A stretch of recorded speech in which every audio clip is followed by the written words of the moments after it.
ಓಂ ಶಾಂತಿ. ಇವತ್ತಿನ ಅವ್ಯಕ್ತ ಮುರಳಿಯ ವಿಚಾರ ಸಾಗರ ಮಂಥನ ತರಗತಿಗೆ ಬಂದಿರುವಂತಹ ತಾವೆಲ್ಲ ಬಾಬಾರವರ ಮಕ್ಕಳಿಗೆ ಹೃದಯಪೂರ್ವಕ ಸುಸ್ವಾಗತ. ಇವತ್ತಿನ ಮುರಳಿಯ ದಿನಾಂಕ ಒರಿಜಿನಲ್ ಡೇಟ್ 15 ಫೆಬ್ರವರಿ 2000. ಈ ಮುರಳಿಯಲ್ಲಿ ಬಾಬಾರವರು ತಮ್ಮ ಮಕ್ಕಳಿಗೆ ಏನು ತಿಳಿಸ್ತಾ ಇದ್ದಾರೆ? ಮಕ್ಕಳು ಬಾಬಾರವರಿಗೊಂದು ಪ್ರಶ್ನೆ ಕೇಳ್ತಿದ್ದಾರಂತೆ. ಏನು ಬಾಬಾ, ನಿಮ್ಮ ಮಕ್ಕಳಾಗಿ 10 ವರ್ಷ ಆಯಿತು, 15 ವರ್ಷ ಆಯಿತು, 20 ಆಯಿತು, 25 ಆಯಿತು, ಆದರೂ ಆ ಒಂದು ಈಶ್ವರೀಯ ಜೀವನದ ಅನುಭವ ಆಗ್ತಾ ಇಲ್ವಲ್ಲ? ಆ ವಿಘ್ನದಿಂದ ಭಿನ್ನವಾಗಿರುವಂಥದ್ದು, ಸಮಸ್ಯೆಯಿಂದ ದೂರ ಹೋಗುವಂಥದ್ದು, 5000 ವರ್ಷದಲ್ಲಿ ವಜ್ರ ಸಮಾನ ಯುಗ ಅಂತ ಹೇಳ್ತಾರೆ. ಅತಿಯಾದಂಥ ಅತ್ಯುನ್ನತವಾದಂತಹ ಜೀವನದ ಶೈಲಿ ಅಂತ ಹೇಳ್ತಾರೆ. ಯಾವುದೇ ರೀತಿ ಭಯ ಇಲ್ಲದೇ ಇರುವಂಥ ಒಂದು ಜೀವನ. ಆದರೆ ಅದು ಇನ್ನೂ ಕಂಡು ಬರ್ತಾ ಇಲ್ವಲ್ಲ? ಅದೇ ಸಂಸಾರ, ಅದೇ ಬಂಧನ, ಅದೇ ಲೆಕ್ಕಾಚಾರಗಳು, ಅದೇ ಪರಿಸ್ಥಿತಿಗಳು, ಅದೇ ವಿಘ್ನಗಳು, ಅದೇ ತೊಂದರೆಗಳು. ಇನ್ನೂ ಸಮಸ್ಯೆಗಳು ಜಾಸ್ತಿ ಆಗ್ತಾ ಇದ್ದಾವೆ ಹೊರತು ಯಾವುದೇ ರೀತಿ ಪರಿವರ್ತನೆ ಹೇಳುವಂಥದ್ದು ವಿಶೇಷವಾಗಿ ನೀನು ಹೇಳಿರುವಂಥ ರೀತಿಯಲ್ಲಿ ಆಗ್ತಾ ಇಲ್ಲ. ನಿಮ್ಮನ್ನ ಕೈ ಹಿಡಿದಿರುವಂಥ ಕಾರಣದಿಂದ, ಈಶ್ವರ ಜೀವನದಲ್ಲಿ ನಡೀತಾ ಇರುವಂಥ ಕಾರಣದಿಂದ ಅದರ ಪ್ರಯೋಜನ ಆಗಿದೆ, ಲಾಭ ಆಗಿದೆ, ಆಗಿಲ್ಲ ಅಂತಲ್ಲ. ಆ ವ್ಯತ್ಯಾಸ ಗೊತ್ತಾಗ್ತಾ ಇದೆ. ಭಗವಂತನ ಮಗುವಾಗುವ ಮೊದಲು ವರ್ತಮಾನ ಸಮಯದ ಆ ವ್ಯತ್ಯಾಸದ ಅರಿವಾಗ್ತಾ ಇದೆ. ಆದರೂ ಆ ಸತ್ಯವಾದಂತಹ ಅತ್ಯುನ್ನತವಾದಂತಹ ಸ್ಥಿತಿಯ ಜೀವನದ ವರ್ಣನೆಯನ್ನು ನೀವೇನು ಹೇಳ್ತೀರಿ ಮುರಳಿಗಳಲ್ಲಿ, ಅಥವಾ ಬ್ರಹ್ಮ ಬಾಬಾರವರೆಲ್ಲ ಏನು ಅನುಭವಿಸಿದ್ದಾರೆ, ಅದಿನ್ನೂ ಬರ್ತಾ ಇಲ್ಲ. ಒಂದು ಕಡೆಯಿಂದ ಏನೋ ಸಮಸ್ಯೆ ಪರಿಹಾರ ಮಾಡ್ತಾ ಇನ್ನೊಂದು ಕಡೆಯಿಂದ ಏನೋ ಸ್ಟಾರ್ಟ್ ಆಗಿಬಿಡ್ತದೆ. ಅದಕ್ಕೆ ಕಾರಣಗಳೇನು ಅಂತ ಬಾಬನಿಗೆ ಪ್ರಶ್ನೆ ಕೇಳ್ತಾ ಇದ್ದಾನೆ. ಆ ಪ್ರಶ್ನೆಗಳಿಗೆ ಉತ್ತರ ಕೊಡುವಂತಹ ಪ್ರಯತ್ನವನ್ನ ಬಾಬಾರವರು ಈ ಮುರಳಿಯಲ್ಲಿ ಹೇಳ್ತಾ ಇದ್ದಾರೆ. ಏನ್ ಹೇಳ್ತಿದ್ದಾರೆ? ಮಗು, ನೀನ್ಯಾರು? ಆತ್ಮ, ಹೌದಾ? ನೀನು ಸರಿಯಾಗಿ ಕರ್ಮ ಮಾಡ್ಬೇಕು ತಾನೆ? ಹೌದು. ಸಮಸ್ಯೆ ಬರಬಾರ್ದಲ್ವಾ? ಹೌದು. ವಿಘ್ನಗಳು ಬರಬಾರ್ದು ಅಲ್ಲ? ಹೌದು. ಯಾವ ಮತದಂತೆ ನಡಿಬೇಕು? ಶ್ರೀಮತದಂತೆ ನಡಿಬೇಕು, ಹೌದಾ? ಸ್ವಮತ, ಮನ್ಮತ ಇರಬಾರ್ದು. ಯಾವ ಮತ? ಶ್ರೀಮತ. ಶ್ರೀ ಅಂತಂದ್ರೆ ಶ್ರೇಷ್ಠ. ಆ ಮತವನ್ನು ಯಾರು ಕೊಡ್ತಾರೆ? ಮತ ಅಂತಂದ್ರೆ ಏನು?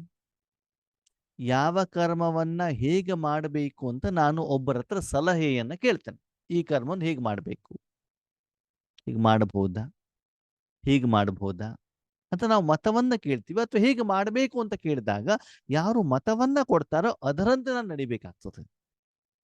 ಅವರು ಶ್ರೀಮತವನ್ನ ಕೊಡಬೇಕು ಅಂತ ನಾನು ಮೊದಲು ಕೇಳ್ಬೇಕಲ್ವಾ?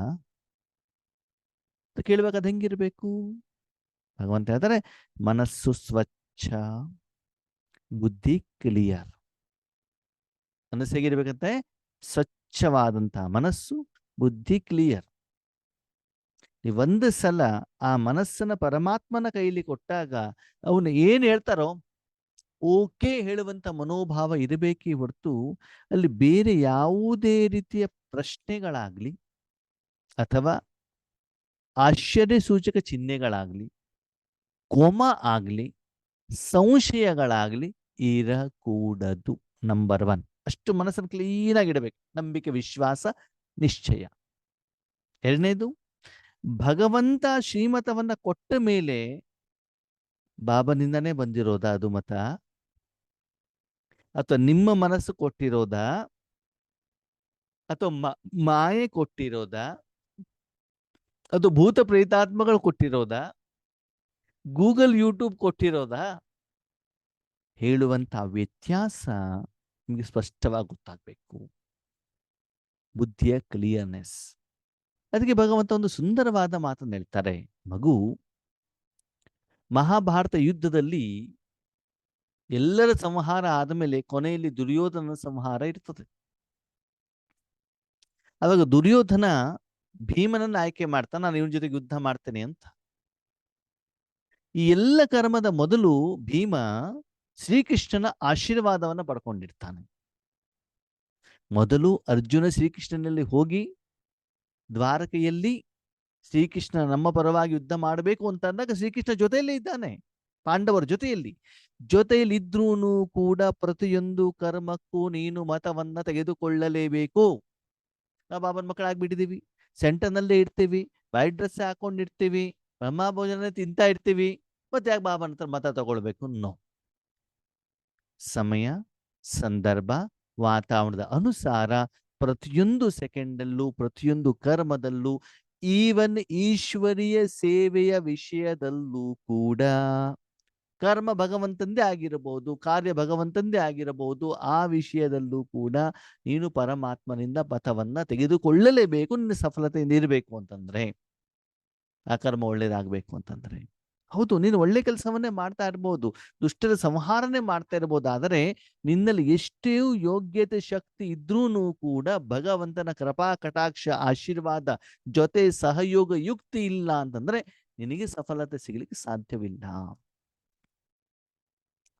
ಮಹಾಭಾರತ ಯುದ್ಧ ಮತ್ತು ದುಷ್ಟ ರಾಕ್ಷಸರನ್ನ ಸಂಹಾರ ಮಾಡಿರುವಂತ ಒಂದು ಅನುಭವ ಇರುವಂತ ಭೀಮ ತನ್ನಲ್ಲಿ ಇರುವಂತ ಶಕ್ತಿಯ ಮೇಲೆ ನಂಬಿಕೆ ವಿಶ್ವಾಸವನ್ನ ಇಟ್ಟುಬಿಟ್ಟು ಯುದ್ಧ ಮಾಡ್ತಾನೆ ದುರ್ಯೋಧನನ ಮೇಲೆ. ಎಲ್ಲ ಇದೆ, ಭಗವಂತನ ಆಶೀರ್ವಾದ ಇಲ್ಲ, ಭಗವಂತನ ಕಡೆ ಗಮನವನ್ನ ಕೊಡೋದಿಲ್ಲ. ಪ್ರಯತ್ನವನ್ನ ಮಾಡ್ತಾನೆ, ಭೀಮನ ಶಕ್ತಿ ಮೇಲಾಗ್ತದೆ, ಆದ್ರೆ ಬಿದ್ದಿರುವಂತ ದುರ್ಯೋಧನ ಮತ್ತೆ ಎದ್ಕೊಳ್ತಾನೆ. ಹಾಗೆ ನಮ್ಮ ಜೀವನದಲ್ಲೂ ನಾವು ಸಾಧನೆ ಮಾಡ್ತೀವಿ, ವಿಕಾರವನ್ನು ದೂರ ಇಡುವಂತ ಪ್ರಯತ್ನವನ್ನ ಮಾಡ್ತೀವಿ, ಮತ್ತೆ ಅದು ಕಾಮ ಕ್ರೋಧ ಲೋಭ ಮೋಹ ಅಹಂಕಾರ ಬರ್ತಾನೇ ಇರ್ತದೆ. ಯಾಕಂದ್ರೆ ಸುಟ್ಟು ಹಾಕಿರೋದಿಲ್ಲ. ನೋಡಿ, ನೆಲದಲ್ಲಿ ಗಿಡಗಳು ಇರ್ತಾವೆ, ನಮ್ಗೆ ಗೊತ್ತಿರೋದಿಲ್ಲ, ಮಳೆ ಬಿದ್ದ ತಕ್ಷಣ ಏನಾಗ್ಬಿಡ್ತದೆ ಹೇಳಿ, ಬೆಳಗಡೆಗೆ ಬಂದ್ಬಿಡ್ತದ ಅದು, ಅಲ್ವಾ? ಹಾಗೆ ಅವನು ಸೋಲ್ತಾ ಇರಬೇಕಾದ ಕೊನೆಯಲ್ಲಿ ಕಣ್ಣು ಸನ್ನೆಯ ಮೂಲಕ ಭೀಮ ಏನ್ ಹೇಳ್ತಾನೆ, ಸಾರಿ, ತಪ್ಪಾಯ್ತು, ಕ್ಷಮಿಸು, ಮುಂದೆ ವಿಜಯಶಾಲಿಗಳಾಗಲಿಕ್ಕೆ ಯುಕ್ತಿಯನ್ನು ಕೊಡುವಂತ ಮನಸ್ಸಿನ ಸಂಕಲ್ಪದ ಮೂಲಕ, ಕಣ್ಣಿನ ಸನ್ನೆಯ ಮೂಲಕ ಕೃಷ್ಣನ ಕಡೆ ನೋಡಿದಾಗ ಕೃಷ್ಣನು ಅದೇ ರೀತಿ ಸಂಜ್ಞೆಯ ಮೂಲಕ ತನ್ನ ಕೈಯನ್ನ ತೊಡೆಗೆ ತಡ್ತಾನೆ. ಭೀಮನಿಗೂ ಗೊತ್ತು, ಏನು ಗೊತ್ತು? ಗದಾಯುದ್ಧದಲ್ಲಿ ತೊಡೆಯ ಮೇಲೆ ಪ್ರಹಾರ ಮಾಡುವ ಹಂಗಿಲ್ಲ, ಭೀಮನಿಗೆ ಗೊತ್ತಿದೆ ನಿಯಮಗಳು. ಆದರೆ ಕೃಷ್ಣ ಹೇಳಿದಾನೆ, ನಾನು ಮಾಡ್ತೇನೆ ಅಷ್ಟೇ. ತೊಡೆಗೆ ಈಟನ್ನು ಕೊಟ್ಟಾಗ ಸೊಂಟ ಮುರಿದು ಬೀಳ್ತಾನೆ. ಯಾಕೆ ತೊಡೆಗೆ ಏಟು ಕೊಡಬೇಕು ಹೇಳೋದು ನಿಮ್ಗೆಲ್ಲರಿಗೂ ಆ ಕತೆ ಗೊತ್ತಿರಬೇಕು. ಗಾಂಧಾರಿಯ ಎದುರುಗಡೆಗೆ ದುರ್ಯೋಧನ ಹೋಗಿರುವಂಥದ್ದು. ಅಂದ್ರೆ ವರ್ತಮಾನದಲ್ಲಿ ಭೀಮ ದುರ್ಯೋಧನ ಯುದ್ಧ ಆದರೂ ಕೂಡ ದುರ್ಯೋಧನ ಸೋಲಿಸಬೇಕು ಅಂದ್ರೆ ಎಷ್ಟೋ ದಿನದ ಮೊದಲು ಶ್ರೀಕೃಷ್ಣನ ಯೋಚನೆ ಇತ್ತು ಆತ್ಮೀಯರೇ. ಹಾಗೇನೆ ನಿಮ್ಮ ಮಕ್ಕಳ ವಿಜಯಕ್ಕೋಸ್ಕರ ಭಗವಂತ ಬ್ರಹ್ಮ ಬಾಬಾ ಮತ್ತು ಶಿವಬಾಬಾ ಎಷ್ಟೋ ದಿನ ಮೊದಲು ರೆಡಿ ಆಗಿರ್ತಾರೆ. ನಾವು ಲೌಕಿಕದಲ್ಲಿ ಬೆಳಿಗ್ಗೆ ಏಳೋಕ್ಕಿಂತ ಮೊದಲೇನೆ ನಮ್ಮಮ್ಮ ಎದ್ದು ಒಲೆಗೆ ಬೆಂಕಿ ಹಾಕ್ಬಿಟ್ಟು ತಿಂಡಿ ರೆಡಿ ಮಾಡೋರು. ಇವತ್ತು ನಾನು ಅಲಾರಾಮ್ ಇಟ್ಟು ಕೂಡ 5 ನಿಮಿಷ ಬದಲು ನಮ್ಮಮ್ಮ 90 ವರ್ಷ ಆದ್ರೂ ಕೂಡ ಬಂದ್ಬಿಟ್ಟು 3 ಗಂಟೆಗೆ ಎಳಿಸ್ತಾರೆ. ಹೇಳಿ ಲೇಟ್ ಆಯ್ತು ಯೋಗ ಮಾಡು ಅಂತ ಹೇಳ್ತಾರೆ. ಆ ಅಮ್ಮನಿಗೆ ಅಷ್ಟೊಂದು ಪ್ರೀತಿ ಇದೆ ಅಂದ್ಮೇಲೆ ಈ ಅಲೌಕಿಕ ಪಾಲಿಕ ತಂದೆಗೆ ಅಷ್ಟು ಪ್ರೀತಿ ಇರೋದಿಲ್ವಾ? ನಮ್ಮ ಕಡೆ ಗಮನ ಇರೋದಿಲ್ವಾ? ಆಮೇಲೆ ಅವನು ಆ ಮನಸ್ಸನ್ನ ಕ್ಲೀನ್ ಅಂಡ್ ಕ್ಲಿಯರ್ ಇಟ್ಟಾಗ ಕೇಳಿದ್ದು ಭೀಮ, ಕೊಟ್ಟಿರೋದು ವಿಧಿ ಕೃಷ್ಣ. ಬೇರೆ ಯಾರಿಗೂ ಕೂಡ ಗೊತ್ತಿಲ್ಲ ಅಲ್ಲಿ ಏನ್ ನಡೀತಾ ಇದೆ ಅಂತ. ಸೊಂಟ ಮುರಿದ್ಬಿಟ್ಟು ದುರ್ಯೋಧನ ಬೀಳ್ತಾನೆ. ಆವಾಗ ಬಲರಾಮ ಬಂದ್ಬಿಟ್ಟು ಹೇಳ್ತಾನೆ ಏನಂತ, ನೀನು ಗದಾಯುದ್ಧದಲ್ಲಿ ಇದನ್ನು ಮಾಡಿರೋ ತಪ್ಪಲ್ವಾ ಅಂತ. ಭೀಮ ಏನ್ ಹೇಳ್ತಾನೆ, ನನಗೆ ಗೊತ್ತಿಲ್ಲ, ಕೃಷ್ಣ ಹೇಳಿರೋದು ನೀನು ಅವನ ಹತ್ರ ಕೇಳ್ಕೊ, ನನಗೆ ಗೊತ್ತಿಲ್ಲ. ಕೃಷ್ಣ ಹತ್ರ ಬಂದು ಬಲರಾಮ ಕೇಳಿದಾಗ, ಓ ಇವಾಗ ನೀತಿ ನಿಯಮ ಗೊತ್ತಾಯ್ತಾ ನಿನಗೆ? ದ್ರೌಪದಿ ವಸ್ತ್ರಾಭರಣ ಮಾಡ್ಬೇಕಾದ್ರೆ ನಿನ್ನ ನೀತಿ ನಿಯಮ ಎಲ್ಲೋಗಿತ್ತು? ಅಜ್ಞಾತವಾಸ ಮುಗಿಸಿ ಪಾಂಡವರು ಬಂದಾಗ 5 ಗ್ರಾಮ ಕೇಳಿದಾಗ ನಿಂದೆ ಶಿಷ್ಯ ತಾನೆ ದುರ್ಯೋಧನ, ನೀ ಹೇಳ್ಬೋದಿತ್ತಲ್ವ ತಿಳಿಸ್ಲಿಕ್ಕೆ? ಅವಾಗ ಅವನು ಮಾಡಿರುವಂತ ತಪ್ಪುಗಳ ಬಗ್ಗೆ ನೀನು ಯಾವಾಗಲೂ ಮಾತಾಡಿಲ್ಲ, ಮೌನವಾಗಿದ್ದೆ. ಈಗ ಮಾತಾಡ್ಲಿಕ್ಕೆ ಬಂದಿದೆಯಲ್ಲ ನೀನು. ಮೋಸದಿಂದ ಇರೋರಿಗೆ ಅವಸರನು ಕೂಡ ಮೋಸ ರೂಪದಲ್ಲೇ ಆಗ್ತದೆ ಅಲ್ವಾ? ಹಾಗೆ ಆತ್ಮೀಯರೇ, ಈಗ ಮುಖ್ಯ ವಿಷಯಕ್ಕೆ ಬರೋಣ.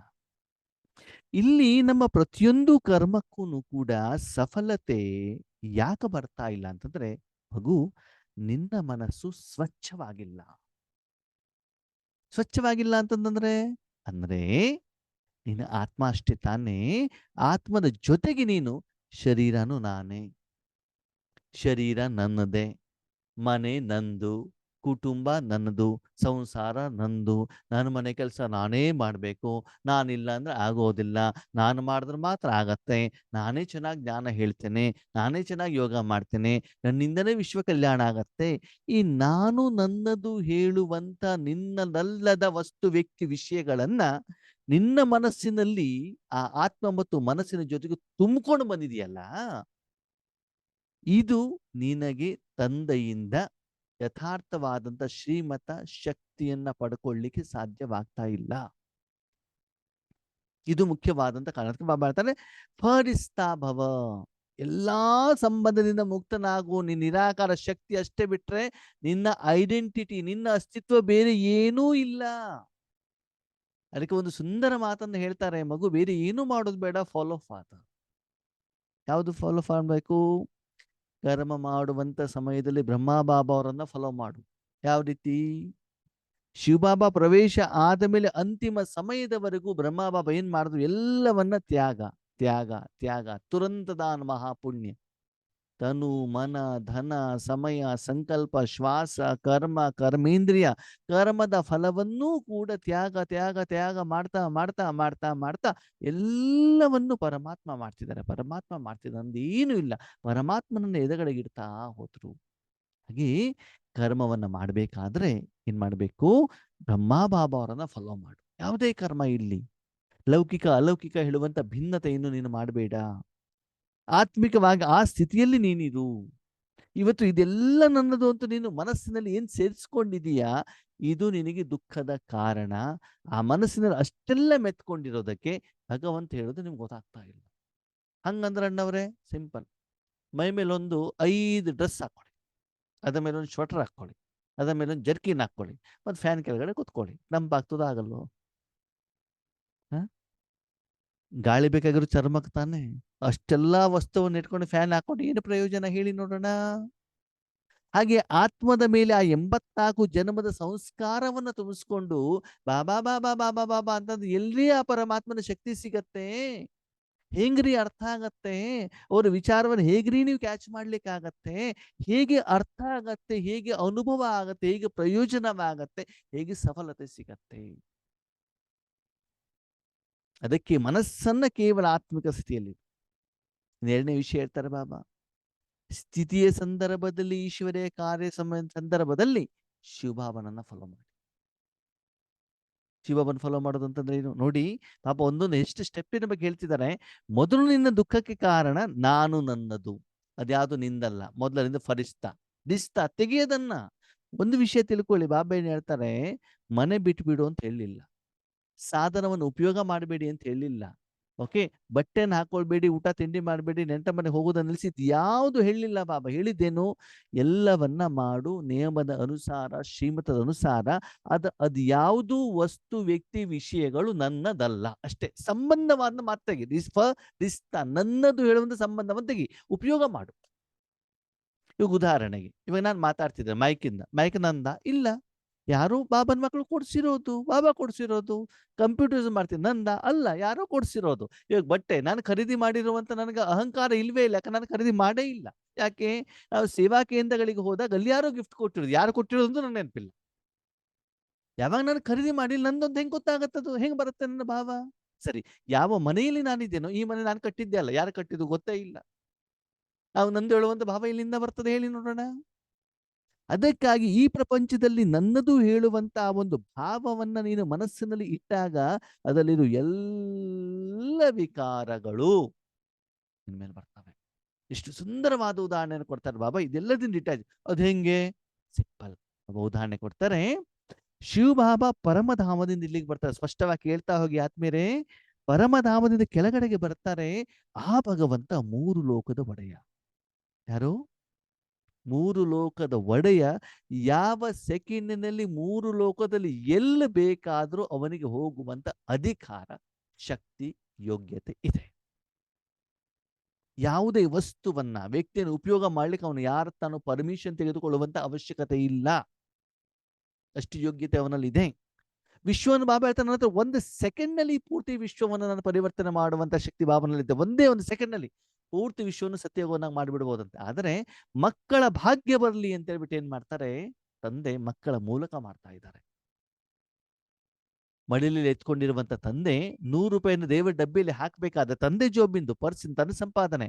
ಮಗು ಮಡಿಲಲ್ಲಿದ್ದಾಗ ತಾನು ಡೈರೆಕ್ಟ್ ಆಗಿ ಹಾಕೋದಿಲ್ಲ, ಮಗುವಿನ ಕೈಯಲ್ಲಿ ₹100 ಕೊಟ್ಬಿಟ್ಟು ನೀನು ಹುಂಡಿಗೆ ಹಾಕೋ ಅಂತ ಹೇಳ್ತಾರೆ. ಯಾಕೆ? ಆ ದಾನದ ಫಲ ಮಗುಗೆ ಸಿಗಲಿ ಹೇಳುವಂತ ಒಂದು ಭಾವ.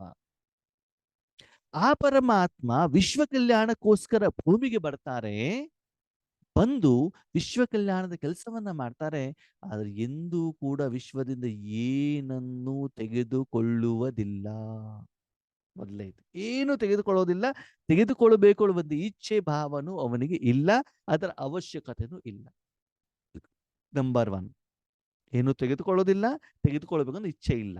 ಎರಡನೇದು, ಸದಾ ಕೊಡಬೇಕು ಕೊಡಬೇಕು ಕೊಡಬೇಕು. ಯಾವುದನ್ನ ಕೊಡಬೇಕು? ತನ್ನಲ್ಲಿರುವಂತ ಆಸ್ತಿಯನ್ನ ಎಲ್ಲರಿಗೂ ಕೊಡಬೇಕು, ಎಲ್ಲರಿಗೂ ಕೊಡಬೇಕು. ಬೇಡ ಬೇಡ ಅಂತ ನಾನೂ ಕೊಡೋದಿಲ್ಲ ಅಂತ ಹೇಳಿದ್ರೆ ನಾವೇನ್ ಮಾಡ್ತೀವಿ? ನೀನೇನು ಕೊಟ್ಟಿಲ್ವಲ್ಲ, ನಾನು ಕೊಡೋದಿಲ್ಲ. ಮನೇಲಿ ನೆಂಟು ಏನಾದ್ರು ಬಂದಾಗ ಏನಾದ್ರು ತಗೊಂಡ್ ಬಂದ್ರೆ, ಹೌದು ಅವ್ರು ತಂದಿದಾರಲ್ವಾ, ಏನಾದ್ರು ಕೊಡ್ಬೇಕಲ್ವಾ.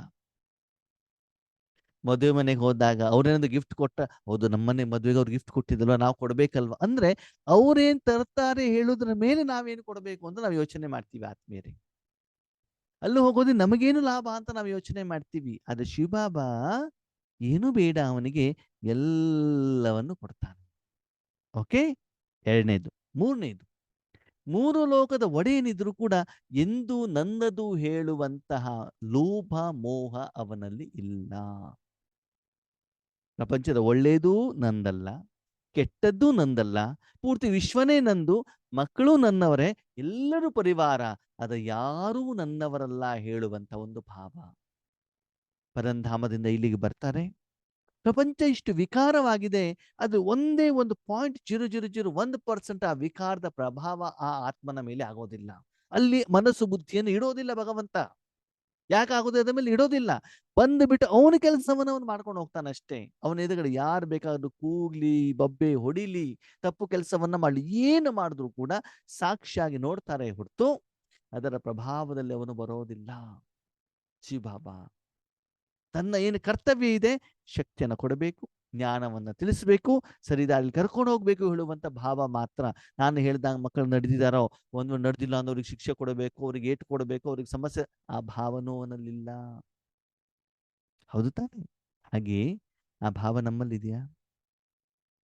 ಧೈರ್ಯದಿಂದ ಇರ್ತೀವಿ. ಅಣ್ಣವರೇ ಏನು 30-40 ಒಂದು ಮನೆ ತಗೊಂಡಿದ್ದೀನಿ, ಸ್ವಂತದ ಮನೆ. ವಾವ್!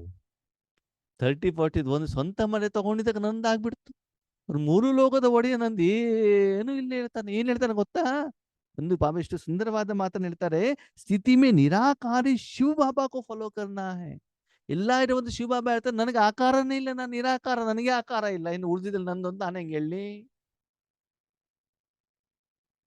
ಸ್ಥೂಲವತನವನ್ನ ಪವಿತ್ರ ಮಾಡುವಂತ ಶಕ್ತಿ ಇರುವಂತ ಮಹಾ ಮೇಧಾವಿ, ಮಹಾನ್ ಯೋಗ್ಯವಂತ ವ್ಯಕ್ತಿ ಹೇಳ್ತಿದ್ದಾರೆ ನಾನು ಏನೂ ಇಲ್ಲ ಅಂತ. ಮತ್ತೆ 2,500 ವರ್ಷದಿಂದ ಕೆಸರನ್ನ ಇಟ್ಕೊಂಡಿರುವಂತ, ಬುಟ್ಟಿಲಿ ಇಟ್ಕೊಂಡಿರುವಂತ ನಾವು ನಂದು ನಂದು ನಂದು ಅಂತ ಇಟ್ಕೊಂಡು ಮಾಡ್ಕೊಂಡಿದ್ದೀವಿ. ಆ ಕೆಸರು ಕೊಂಪೆಯಲ್ಲಿ, ಕೆಸರಿನ ಹಳ್ಳದಲ್ಲಿ ಬಿದ್ದುಬಿಟ್ಟು ಒದ್ದಾಡ್ತಿದ್ದೀವಿ. ನಂದು ನಂದು, ನನ್ನ ಮನೆ, ನನ್ನ ಕುಟುಂಬ, ನನ್ನ ಈಶ್ವರೀಯ ಪರಿವಾರದವರು, ನನ್ನ ಸೆಂಟರು. ಇದು ಮುಖ್ಯವಾದಂತ ದುಃಖಕ್ಕೆ ಕಾರಣ. ಅದಕ್ಕಾಗಿ ಬ್ರಹ್ಮ ಬಾಬಾರವರು ಹೇಗೆ ಎಲ್ಲವನ್ನ ಸಮರ್ಪಣೆ ಮಾಡಿದ್ರು, ಹಾಗೆ ಎಲ್ಲವನ್ನ ಸಮರ್ಪಣೆ ಮಾಡಿ ಫಾಲೋ ಫಾದರ್. ಶಿವಬಾಬಾ ಹೇಗೆ ತನ್ನ ಶಕ್ತಿಯನ್ನು ಎಲ್ಲರಿಗೆ ಕೊಟ್ಟರು, ಆ ಕೆಲಸವನ್ನ ಮಾಡಿ. ಬಿಡೋದಲ್ಲಿ ಬ್ರಹ್ಮ ಬಾಬಾ ಅವರನ್ನ ಫಾಲೋ ಮಾಡಿ, ಕೊಡೋದಲ್ಲಿ ಶಿವಬಾಬಾನನ್ನ ಫಾಲೋ ಮಾಡಿ ಅಲ್ವಾ. ಈ ಎರಡು ಮಾತನ್ನ ಬಾಬಾ ನಮ್ಗೆ ಹೇಳ್ತಿದ್ದಾರೆ. ಇದು ಈ ಮುರಳಿ ಮುಖ್ಯವಾದಂತ ಸಾರ. ಅದಕ್ಕೆ ಹೇಳ್ತಾರೆ ಮನ್ಕೋ ಸ್ವಚ್ಛ, ಮನಸ್ಸನ್ನ ಸ್ವಚ್ಛವಾಗಿ ಇಟ್ಟು ಭಗವಂತನ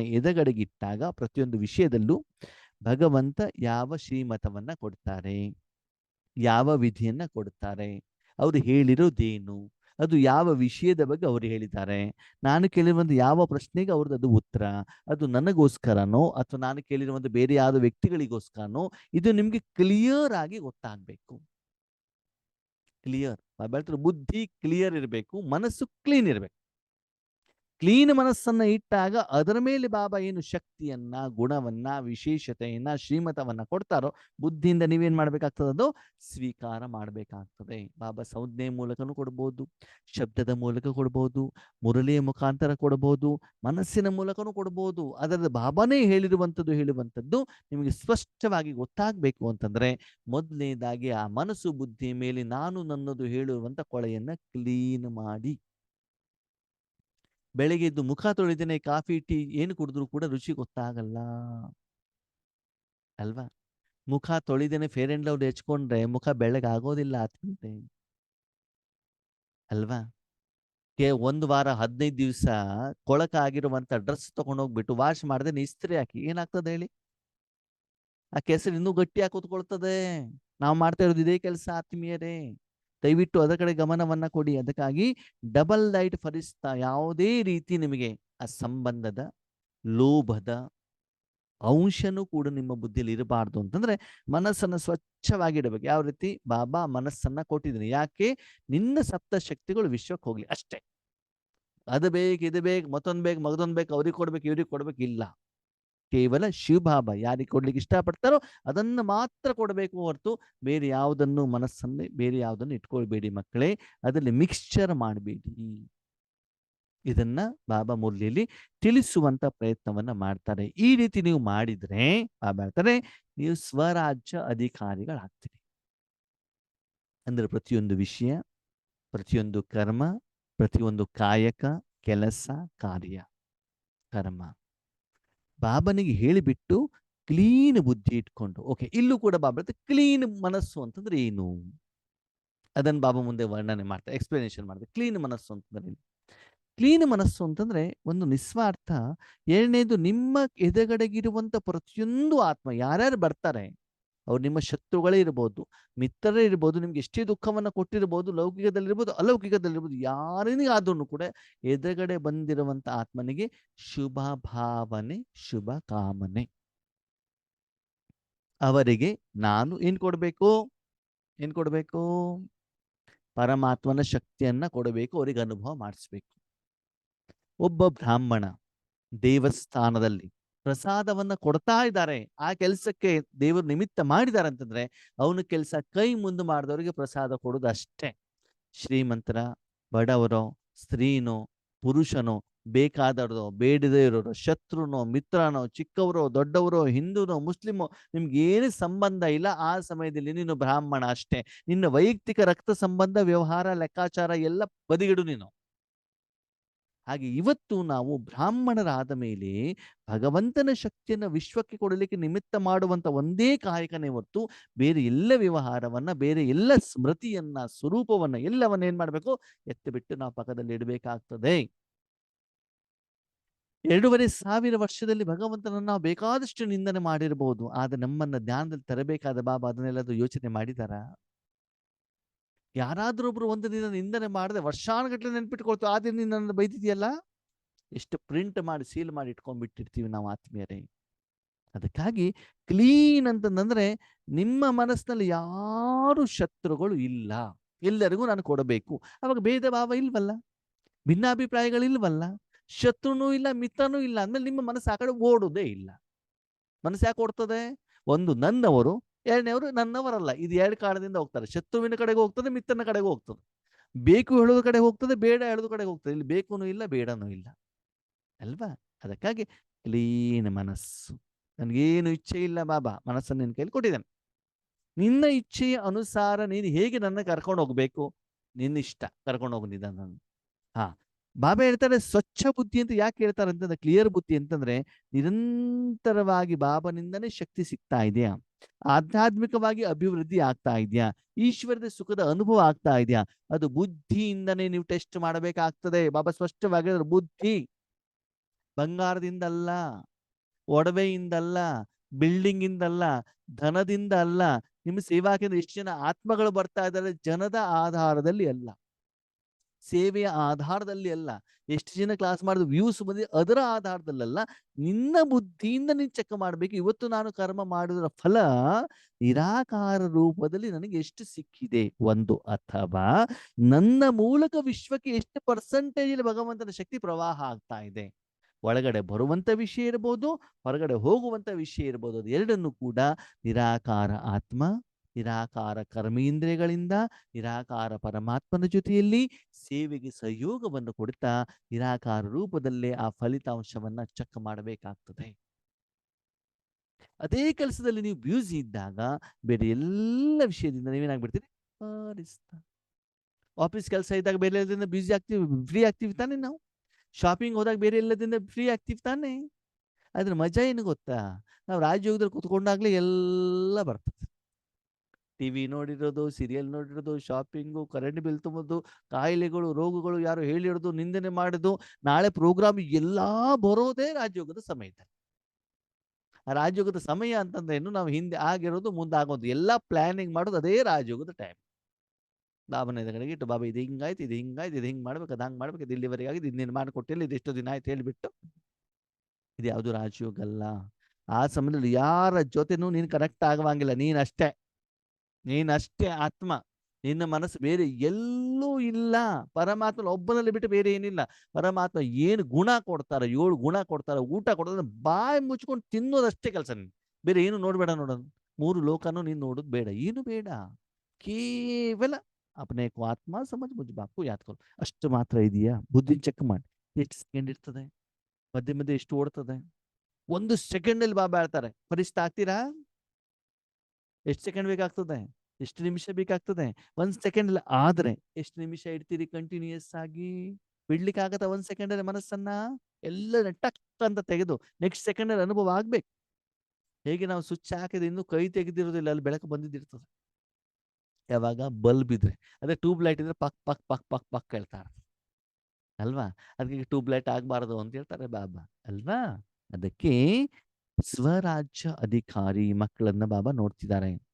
ಈ ರೀತಿ ಆದಾಗ ಪ್ರತಿಯೊಂದು ವಿಷಯಕ್ಕೆ ನೀವು ಮನಸ್ಸನ್ನ ಬಾಬನ ಜೊತೆಗೆ ಇಟ್ಟಾಗ ನಿಮ್ಗೆ ಗೊತ್ತು,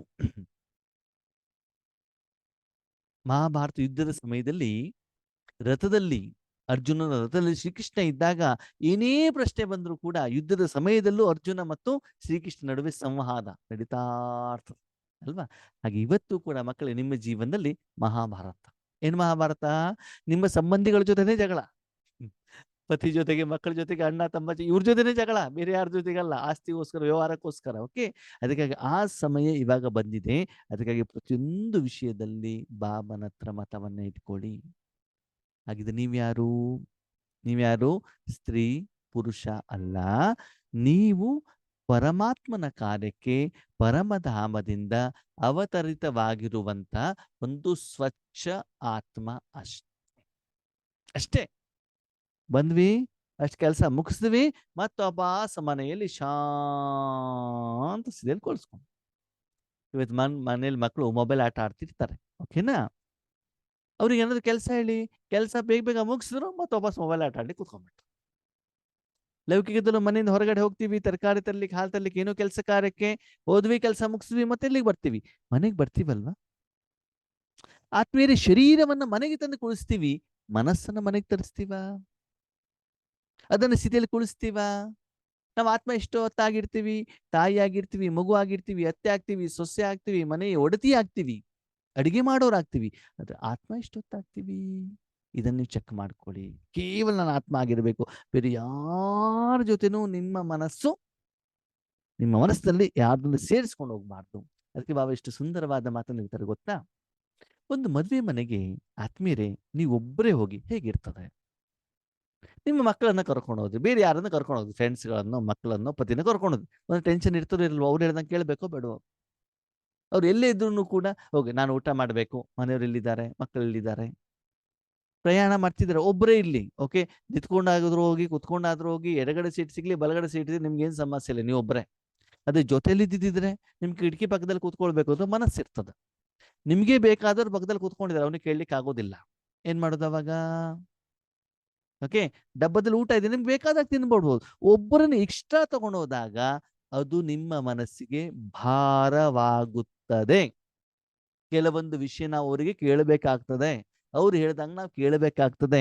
ಒಂದು ವೇಳೆ ನಮ್ಮ ಮನಸ್ಸಿಗೆ ಬೇಕಾದಾಗ ಅವರು ಪಾತ್ರ ಮಾಡದಿದ್ರೆ ನಮಗೆ ಸಿಟ್ಟು ಬರ್ತದೆ. ಅದು ಜ್ಞಾನಿಗಳಾಗಿಲಿ ಅಜ್ಞಾನಿಗಳಾಗಿಲಿ, ಯಾಕಂದ್ರೆ ಅವರ ಸಂಸ್ಕಾರ ನಮ್ಮ ಸಂಸ್ಕಾರ ಮ್ಯಾಚ್ ಆಗೋದಿಲ್ಲ. ಆ ಎಕ್ಸ್ಟ್ರಾ ನಿಮ್ಗೆ ಏನ್ ಮಾಡ್ತದೆ, ಆ ಸ್ವಾತಂತ್ರ್ಯದ ಅನುಭವ ಕೊಡೋದಿಲ್ಲ ಅಲ್ವಾ. ಒಬ್ಬ ವ್ಯಕ್ತಿ ಎಕ್ಸ್ಟ್ರಾ ಆದ್ರೆ ಇಷ್ಟು ನಿಮ್ಗೆ ಟೆನ್ಷನ್ ಬಂದ್ರೆ, ಇಷ್ಟೆಲ್ಲಾ ಮನಸ್ಸಿನಲ್ಲಿ ವ್ಯಕ್ತಿಯನ್ನ ಸಾಧನವನ್ನ ತಗೊಂಡು ಹೋಗ್ತಿರಲ್ವಾ, ಅವಾಗ ಹೆಂಗ್ ಅನ್ಸುತ್ತೆ ಯೋಚನೆ ಮಾಡಿ. ಇನ್ನೊಂದು ಬಾಬಾ ಸುಂದರ ಉದಾಹರಣೆನ ಕೊಡ್ತಾರೆ. ಮಗು ಮಳೆ ಇದೆ ಅಂತ ನೀವು ಛತ್ರಿ ತಗೊಂಡೋದ್ರೆ, ಮಳೆ ಬರಬಹುದು ಬರಬಹುದು ಅಂತ ಛತ್ರಿ ತಗೊಂಡೋದು, ಮನೆಯಿಂದ ಹೊರಗಡೆ ಹೋಗ್ಬೇಕಾದ್ರೆ ಸ್ವಲ್ಪ ಮಳೆ ಸುರಿತಾ ಇತ್ತು, ಸರಿ, ಹೋದ್ಮೇಲೆ ಮಳೆ ನಿಲ್ತು. ಮಳೆ ಇಲ್ಲಿದ್ದಾಗ ನಿಮ್ಗೆ ಆ ಒಂದು ಛತ್ರಿ ಎಕ್ಸ್ಟ್ರಾ ಅಂತ ಅನ್ಸೋದಿಲ್ವಾ? ಅಯ್ಯೋ ಈ ಛತ್ರಿ ಎತ್ಕೊಂಡು ಹೋಗ್ಬೇಕಲ್ಲ. ಎಲ್ಲಾದ್ರೂ ಹೋದ್ರೆ ಇಟ್ಟಿದ್ದೀರಿ, ಅವಾಗ ಛತ್ರಿ ಇಟ್ಟದಿದ್ದೇನೆ, ಮಧ್ಯೆಲ್ಲದ ಅಲ್ಲಿ ಅರ್ಧ ದಾರಿ ಬಂದ್ಬಿಟ್ಟಿರ್ತೀರ, ಆಮೇಲೆ ಓ ಛತ್ರಿ ಬಿಟ್ಟಿದೆ ಅಂತ ಮತ್ತೆ ವಾಪಸ್ ಹೋಗ್ಬೇಕಲ್ಲಿ. ಅಂದ್ರೆ ಆ ಎಕ್ಸ್ಟ್ರಾ ವಸ್ತು ನಿಮ್ಗೆ ಏನು ಮಾಡ್ತದೆ ಅಂತಂದ್ರೆ, ಎಕ್ಸ್ಟ್ರಾ ಭಾರದ ಅನುಭವವನ್ನ ಮಾಡ್ಸತ್ತೆ. ಸ್ಥೂಲವಾಗಿ ಬಾಬಾ ಹೇಳ್ತಾ ಇರೋದು. ಇನ್ನು ಮಾನಸಿಕವಾಗಿ ಯೋಚನೆ ಮಾಡಿ ಮಕ್ಕಳೇ, ನೀವು ಕರ್ಮ ಮಾಡ್ಬೇಕು, ಯಾರ್ಯಾರ್ಯಾರನ್ನ ಕರ್ಕೊಂಡು ಹೋಗ್ತೀರಿ. ಇವತ್ತಿನ ದಿನಗಳಲ್ಲಂತೂ ನಾನು ನೋಡ್ತಿದ್ದೇನೆ ಆತ್ಮೀಯರೇ, ಮೊದಲು ಶಾಪಿಂಗಿಗೆ ಏನಾಗ್ತಿತ್ತು ಅಂತಂದ್ರೆ ಒಬ್ಬಿಬ್ರು ಹೋಗೋರು, ಅವ್ರು ಮಾತ್ರ ಡಿಸೈಡ್ ಮಾಡಿದ್ರೆ ಆಯ್ತು. ಇವಾಗ ಹಂಗಲ್ಲ, ಶಾಪಿಂಗ್ ಮಾಡಿ ಫೋಟೋ ತೆಗೆದು ಯಾರ್ದೋ ಮೂಲೆಯಲ್ಲಿರುವಂತ ಅವ್ರಿಗೆ ಫೋಟೋ ಕಳಿಸಿ, ಅವ್ರು ಡಿಸೈನ್ ಸೆಲೆಕ್ಷನ್ ಮಾಡಿ ರೇಟ್ ಮಾಡಿ ಅವ್ರದ್ದಾಗ್ಲಿ ಮತ್ತೆ ಇನ್ನೊಬ್ರಿಗೆ ಕೇಳಿ, ಓ ಒಂದು ಬಟ್ಟೆ ತಗೊಳ್ಳಿ ಸೀರೆ ತಗೊಳ್ಳಿ ಎಷ್ಟು ಜನರಿಗೆ ಕೇಳಬೇಕು. ವಾವ್, ತಗೊಳ್ಳೋದು ಇವರಾದ್ರೂ ಕೂಡ ಎಷ್ಟು ಜನರಿಗೆ ಕೇಳ್ಬೇಕು, ಎಷ್ಟು ಭಾರ. ನಿಮಗೆಲ್ಲ ಭಾರ ಅಲ್ಲಿ ಕೊಡ್ತಾ ಇದ್ದಲ್ಲ ಎದುರುಗಡೆಗೆ ಸೇಲ್ ಮಾಡ್ತಿದ್ದ ಅವನಿಗೆ ತಲೆನೋವು. ಎಷ್ಟು ಜನರಿಗೆ ಕೇಳ್ತಾರಪ್ಪ ಇವ್ರು, ಬೇಗ ಡಿಸೈಡೇನೆ ಮಾಡೋದಿಲ್ಲ. ಕೆಲವೊಂದ್ಸರಿ ಇಷ್ಟೆಲ್ಲ ಮಾಡಿ 2 ಅವರ್ ಇದ್ದು ಬಿಟ್ಟು ಒಂದು ಸೀರೆನ ತಗೊಳ್ದು ಓಡೋಗ್ತಾನ. ಅವಾಗ ಅವ್ನು ಶಾಪ ಕೊಡ್ತಾನೆ ಕೊಡ್ತಾನೆ, ಹೇಳಿ ನೋಡೋಣ ಅಷ್ಟೆಲ್ಲ ನೀವು ಮಾಡ್ಕೊಂಡ್ಬಿಟ್ಟು. ಅಂದ್ರೆ ಆ ದೇಹಾಭಿಮಾನದ ಬಗ್ಗೆ ಇಷ್ಟು ಗಮನ, ಒಂದು ಮನೆ ಕಟ್ಟೋದು, ಟೈಲ್ಸ್ ತಗೊಳ್ಳೋದು, ಎಷ್ಟರಲ್ಲಿ ಎಷ್ಟು ಯೋಚನೆ ಚಿಂತನೆ ಸಮಯವನ್ನ ಮಾಡ್ತೀರಾ. ಆದ್ರೆ ವಿಶ್ವ ಪರಿವರ್ತನೆ ಮಾಡುವಂತ ಕಾರ್ಯದಲ್ಲಿ ಸೀರಿಯಸ್ನೆಸ್ ಇಲ್ವಾ ಆತ್ಮೀಯರೇ?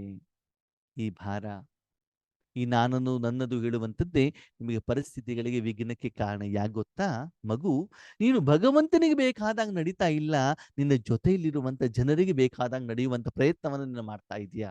ಒಂದು ನಿನಗೆ ಬೇಕಾದಾಗ ನಡೆಯುವಂತ ಪ್ರಯತ್ನ, ಅಥವಾ ನನ್ನ ತಂದೆ, ನನ್ನ ಪತಿ, ನನ್ನ ಮಕ್ಕಳು, ನನ್ನ ಮೊಮ್ಮಕ್ಕಳು, ಸೆಂಟ್ರಲ್ ಸೇವಾ ಕೇಂದ್ರದ ನಿಮಿತ್ತ ಟೀಚರ್, ಅವ್ರಿಗೆ ಬೇಕಾದಾಗ ನಾನು ಇರಬೇಕು. ಯಾಕಂದ್ರೆ ಅವ್ರು ಕಣ್ಣಿಗೆ ಕಾಣ್ತಾರಲ್ವಾ, ಪರಮಾತ್ಮ ಕಾಣೋದಿಲ್ಲ.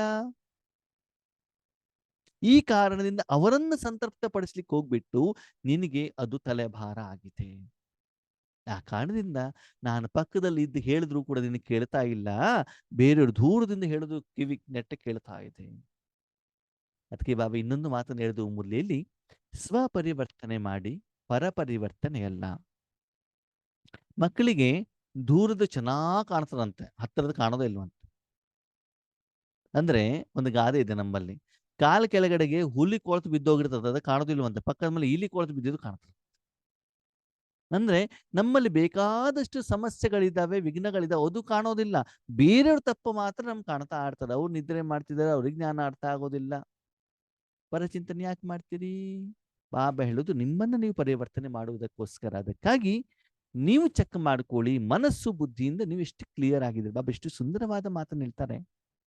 ಬ್ರಹ್ಮ ಬಾಬನಿಗೆ ಅಷ್ಟು ದೊಡ್ಡ ಯಜ್ಞ ಇದ್ರೂ ಕೂಡ ಬ್ರಹ್ಮ ಬಾಬಾ ಒಬ್ಬರೇ ಆಗಿದ್ರು ಮಾನಸಿಕವಾಗಿ.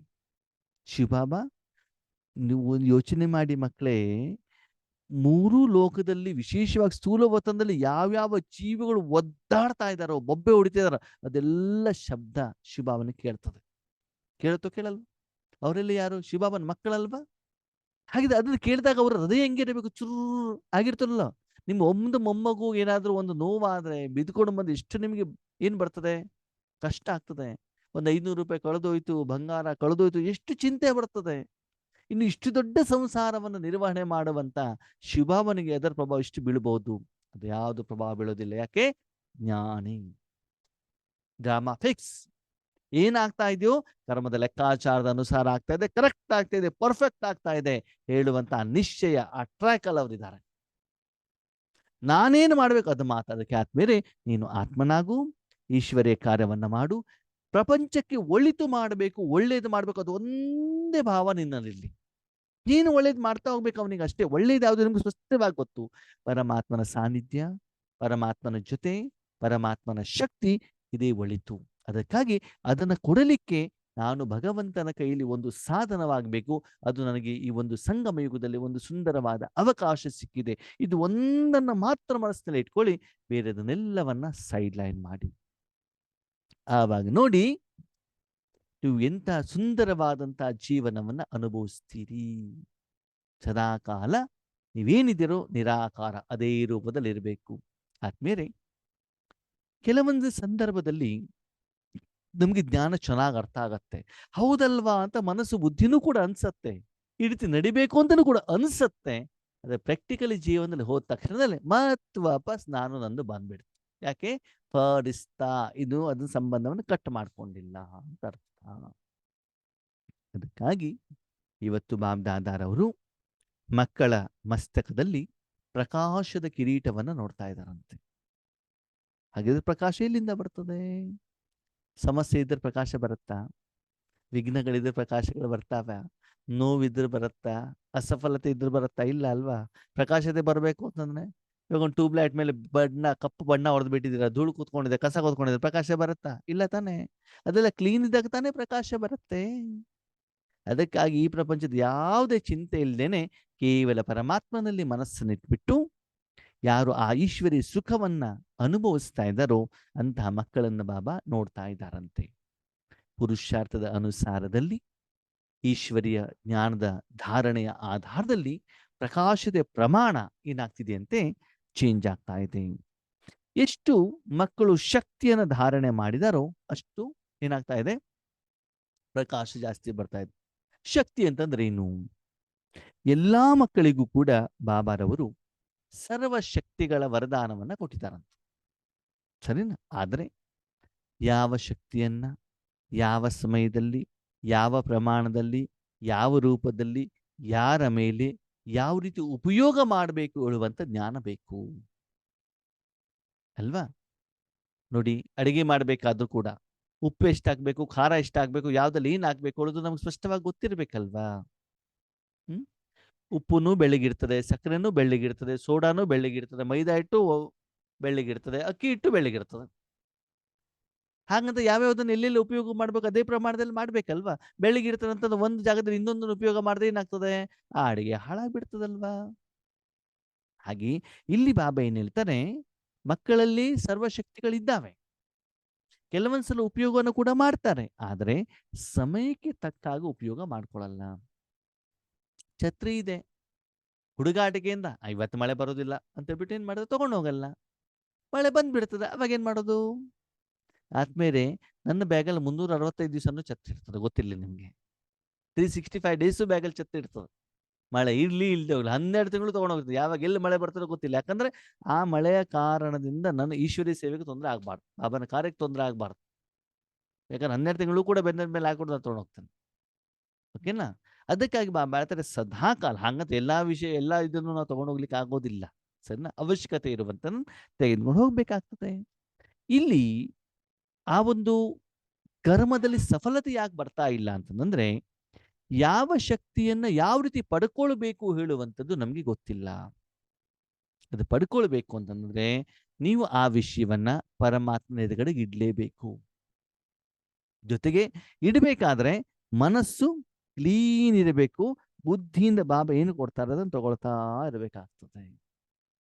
ಅದರ ಅನುಸಾರದಲ್ಲಿ ಬಾಬಾರವರ ಡೈರೆಕ್ಷನ್ನಿನ ಅನುಸಾರದಲ್ಲಿ ನಿಮ್ಮ ಜೀವನದಲ್ಲಿ ಬಾಬಾರವರ ಒಂದು ಜ್ಞಾನವನ್ನ, ಶಿಕ್ಷಣವನ್ನ ಮತ್ತು ಶಕ್ತಿಯನ್ನ ಅಳವಡಿಕೆ ಮಾಡ್ತಾ ಹೋದಾಗ ನಿಮ್ಮಲ್ಲಿ ಸಫಲತೆ ಹೇಳುವಂಥದ್ದು ಬರ್ತಾ ಹೋಗ್ತದೆ. ಪ್ರತಿಯೊಂದು ವಿಷಯವನ್ನು ಬಾಬನಿಗೆ ನೀವು ಕೇಳ್ತಾ ಹೋಗ್ಬೇಕು, ಕರ್ಮ ಮಾಡ್ತಾ ಹೋಗ್ಬೇಕು. ಅದಾದ್ಮೇಲೆ ಬಾಬನಿಗೆ ಥ್ಯಾಂಕ್ಸ್ ಅಂತ ಹೇಳ್ಬೇಕು. ಆದರೆ ಆ ಯಾವುದೇ ಕರ್ಮದಲ್ಲಿ ಸ್ವಾರ್ಥ ಇರಬಾರದು, ದೇಹಭಾನ ಇರಬಾರ್ದು, ವಿಕಾರ ಇರಬಾರ್ದು, ರಾವಣ ಇರಬಾರ್ದು.